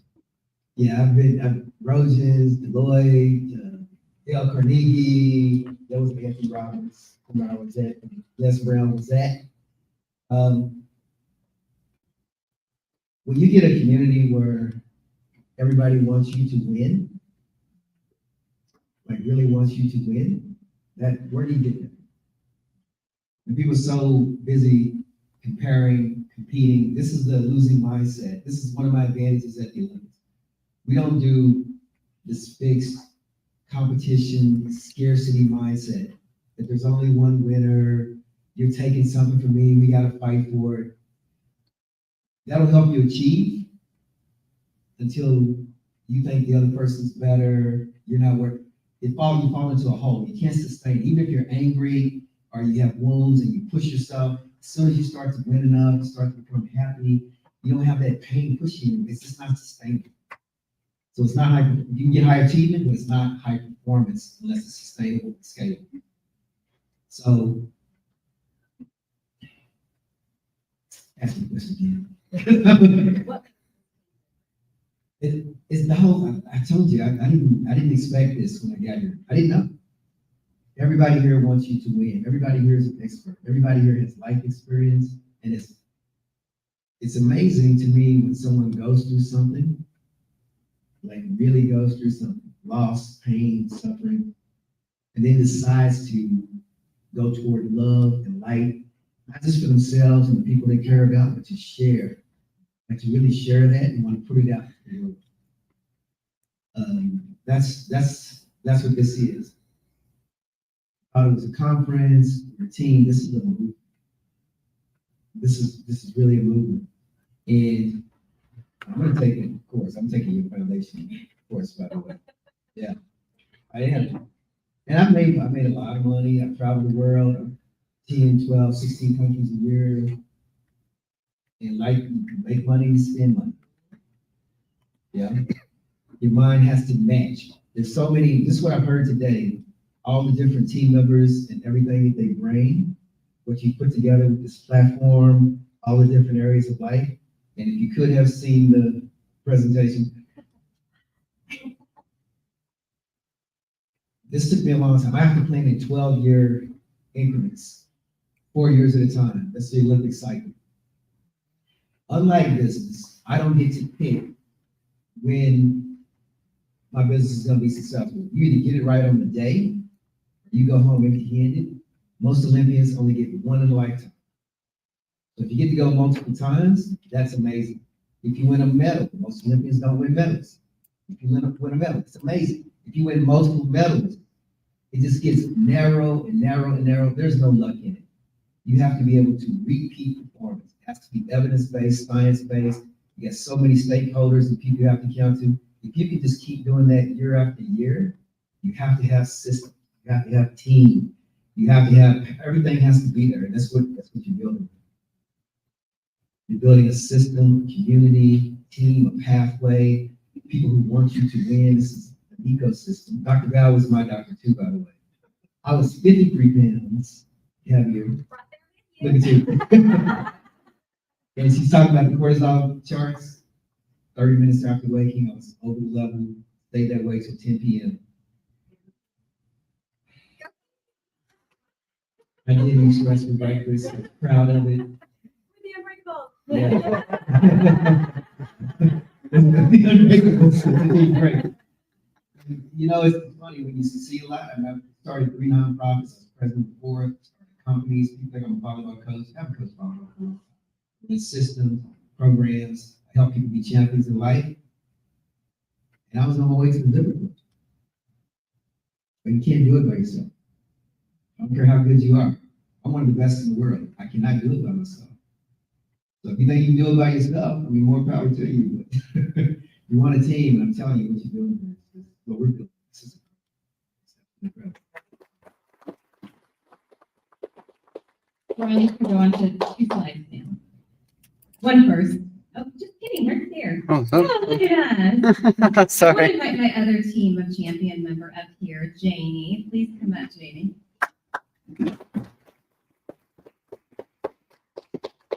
Now, I asked Janie to try to stand.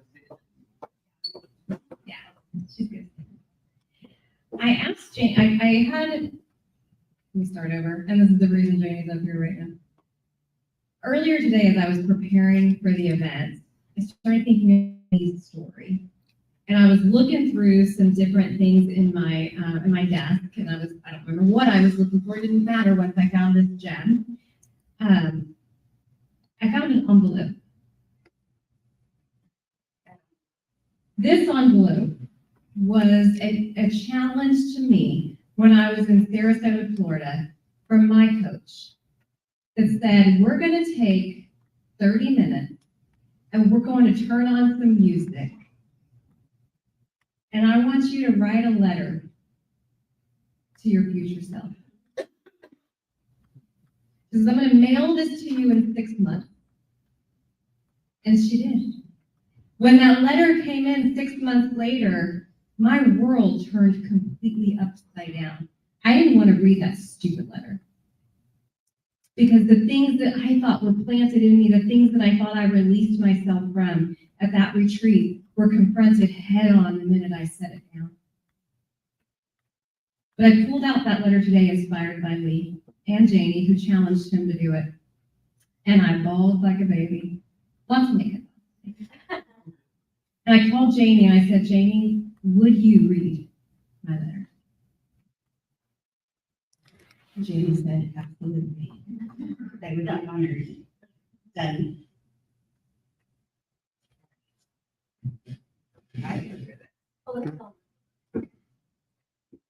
She's reading it off of her phone because I was bawling when I wrote it. And my handwriting was so bad that I had to read it into my phone so she could read it. Dear Teresa, what strength and dignity you held on for years. It protected you, gave you peace and protection, that preserved you in so many areas of life. That's the phone. It's the You phone. overcame many adversities that would cause. It's the phone. Yeah. No. You overcame many adversities that would cause others to cripple based on your level of understanding. You tried to remain safe. Today, after years of self-work and pulling back layers, you have chosen to put that shield down. And it's okay. Your strength does not come from that shield or the layers of walls that you place between you and others or between you and your emotion. Your protection comes from a knowing of who you are and your willingness to embrace it all. Today, sitting in a circle at the beautiful retreat with beautiful bouquet of flowers, smelling lilies, and lemongrass candle, looking into the hearts of these beautiful souls. I decide with all of me, not the 41-year-old version of me, not the womb version, or the 3-year-old version, or the 6-year-old version, or the 5th grade version, the 8th grade, 9th, 10th, or any other version, that the light within me has always been there, and all experiences have equipped me truly, Teresa, no longer hidden behind a shield, no longer attached to the ground, but ready to fly. Free to reach all levels of success and all emotional connections with my husband and my kids, accepting approval from my family and my parents and forgiveness. The version found in me today cannot be controlled, manipulated, or afraid of betrayal, can no longer be timid by success because I disguise it. I don't have to prove or justify anything, nor do I need to require that of others. I believe that this light shines so bright that it will inspire others to do the same. Tonight, I give the 8-year-old permission to experience curiosity. Curiosity in self, curiosity in relationship, asking questions, freedom to experience all emotions, joy, happiness, peace, love, expectation, crying, sadness, hopefulness, and all that pertains to life. Today, I choose to write my own rules, to know what is right for me, to believe that Royal knows what is right for me, and to know that him.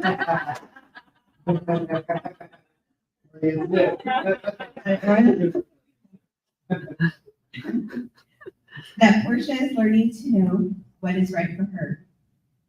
Knowing that each of us have our own truth and we're allowed to walk in it. Today, I choose to embrace these relationships of my tribe and allow others in, to receive what I am holding back from some sort of fear and to keep putting that shield down. I know that God has given me discerning of spirit to know who and when to let it in and how far. But this closed up life no longer serves me. Teresa, you are worthy of every goal, every desire, every nudge of life that life should be explored. Because by not doing so, you are closing miracles from your life. You have already within you the power to heal, the power to receive, the power to rise to all desires, the power to commit and be connected, the power to manifest, and the power of freedom and the freedom to celebrate. Enjoy your success. Don't play small. You are rising for a reason, and you were never made to play small. Your legacy requires your decision to step into power. It's time. It's time to pick up the shield of faith and trade in the shield of protection. To run the race knowing that success doesn't mean completion. It means a new level to run to. And the race isn't over. Success is part of the journey. Love the one who loves you most and fully.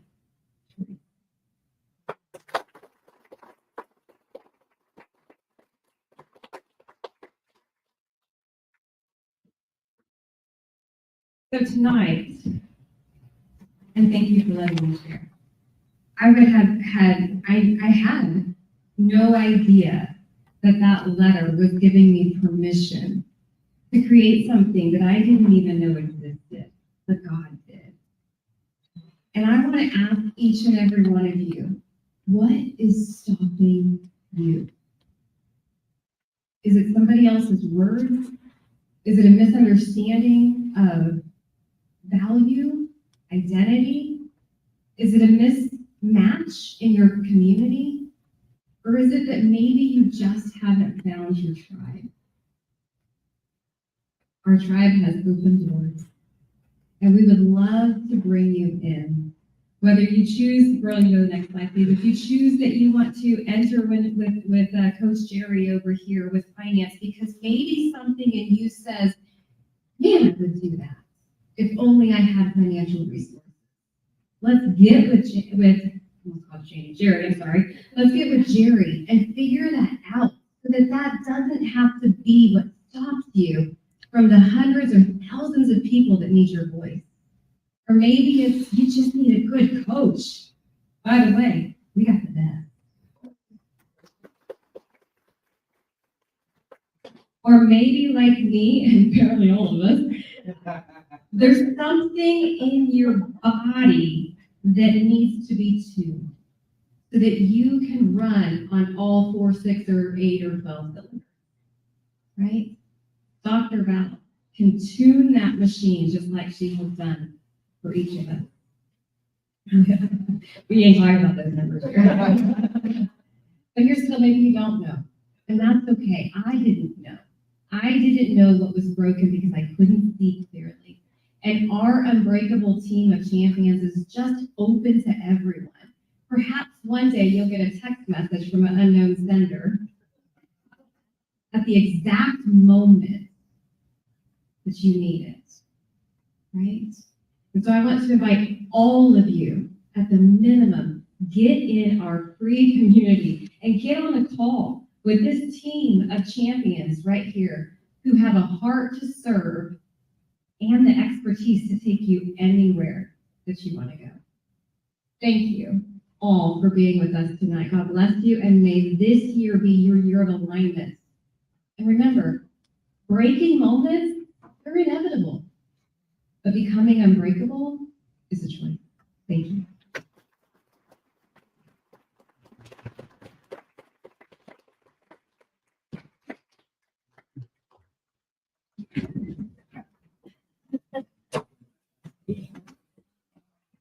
Let's see, where's that?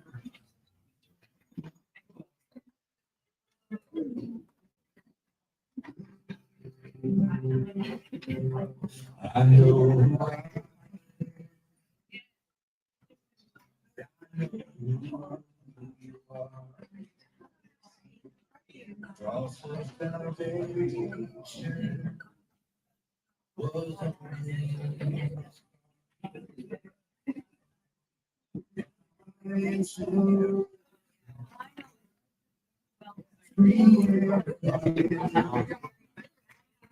Okay. Okay, go ahead. Oh, by the way, church starts at 10 a.m. next door, just so you know. All of you that are coming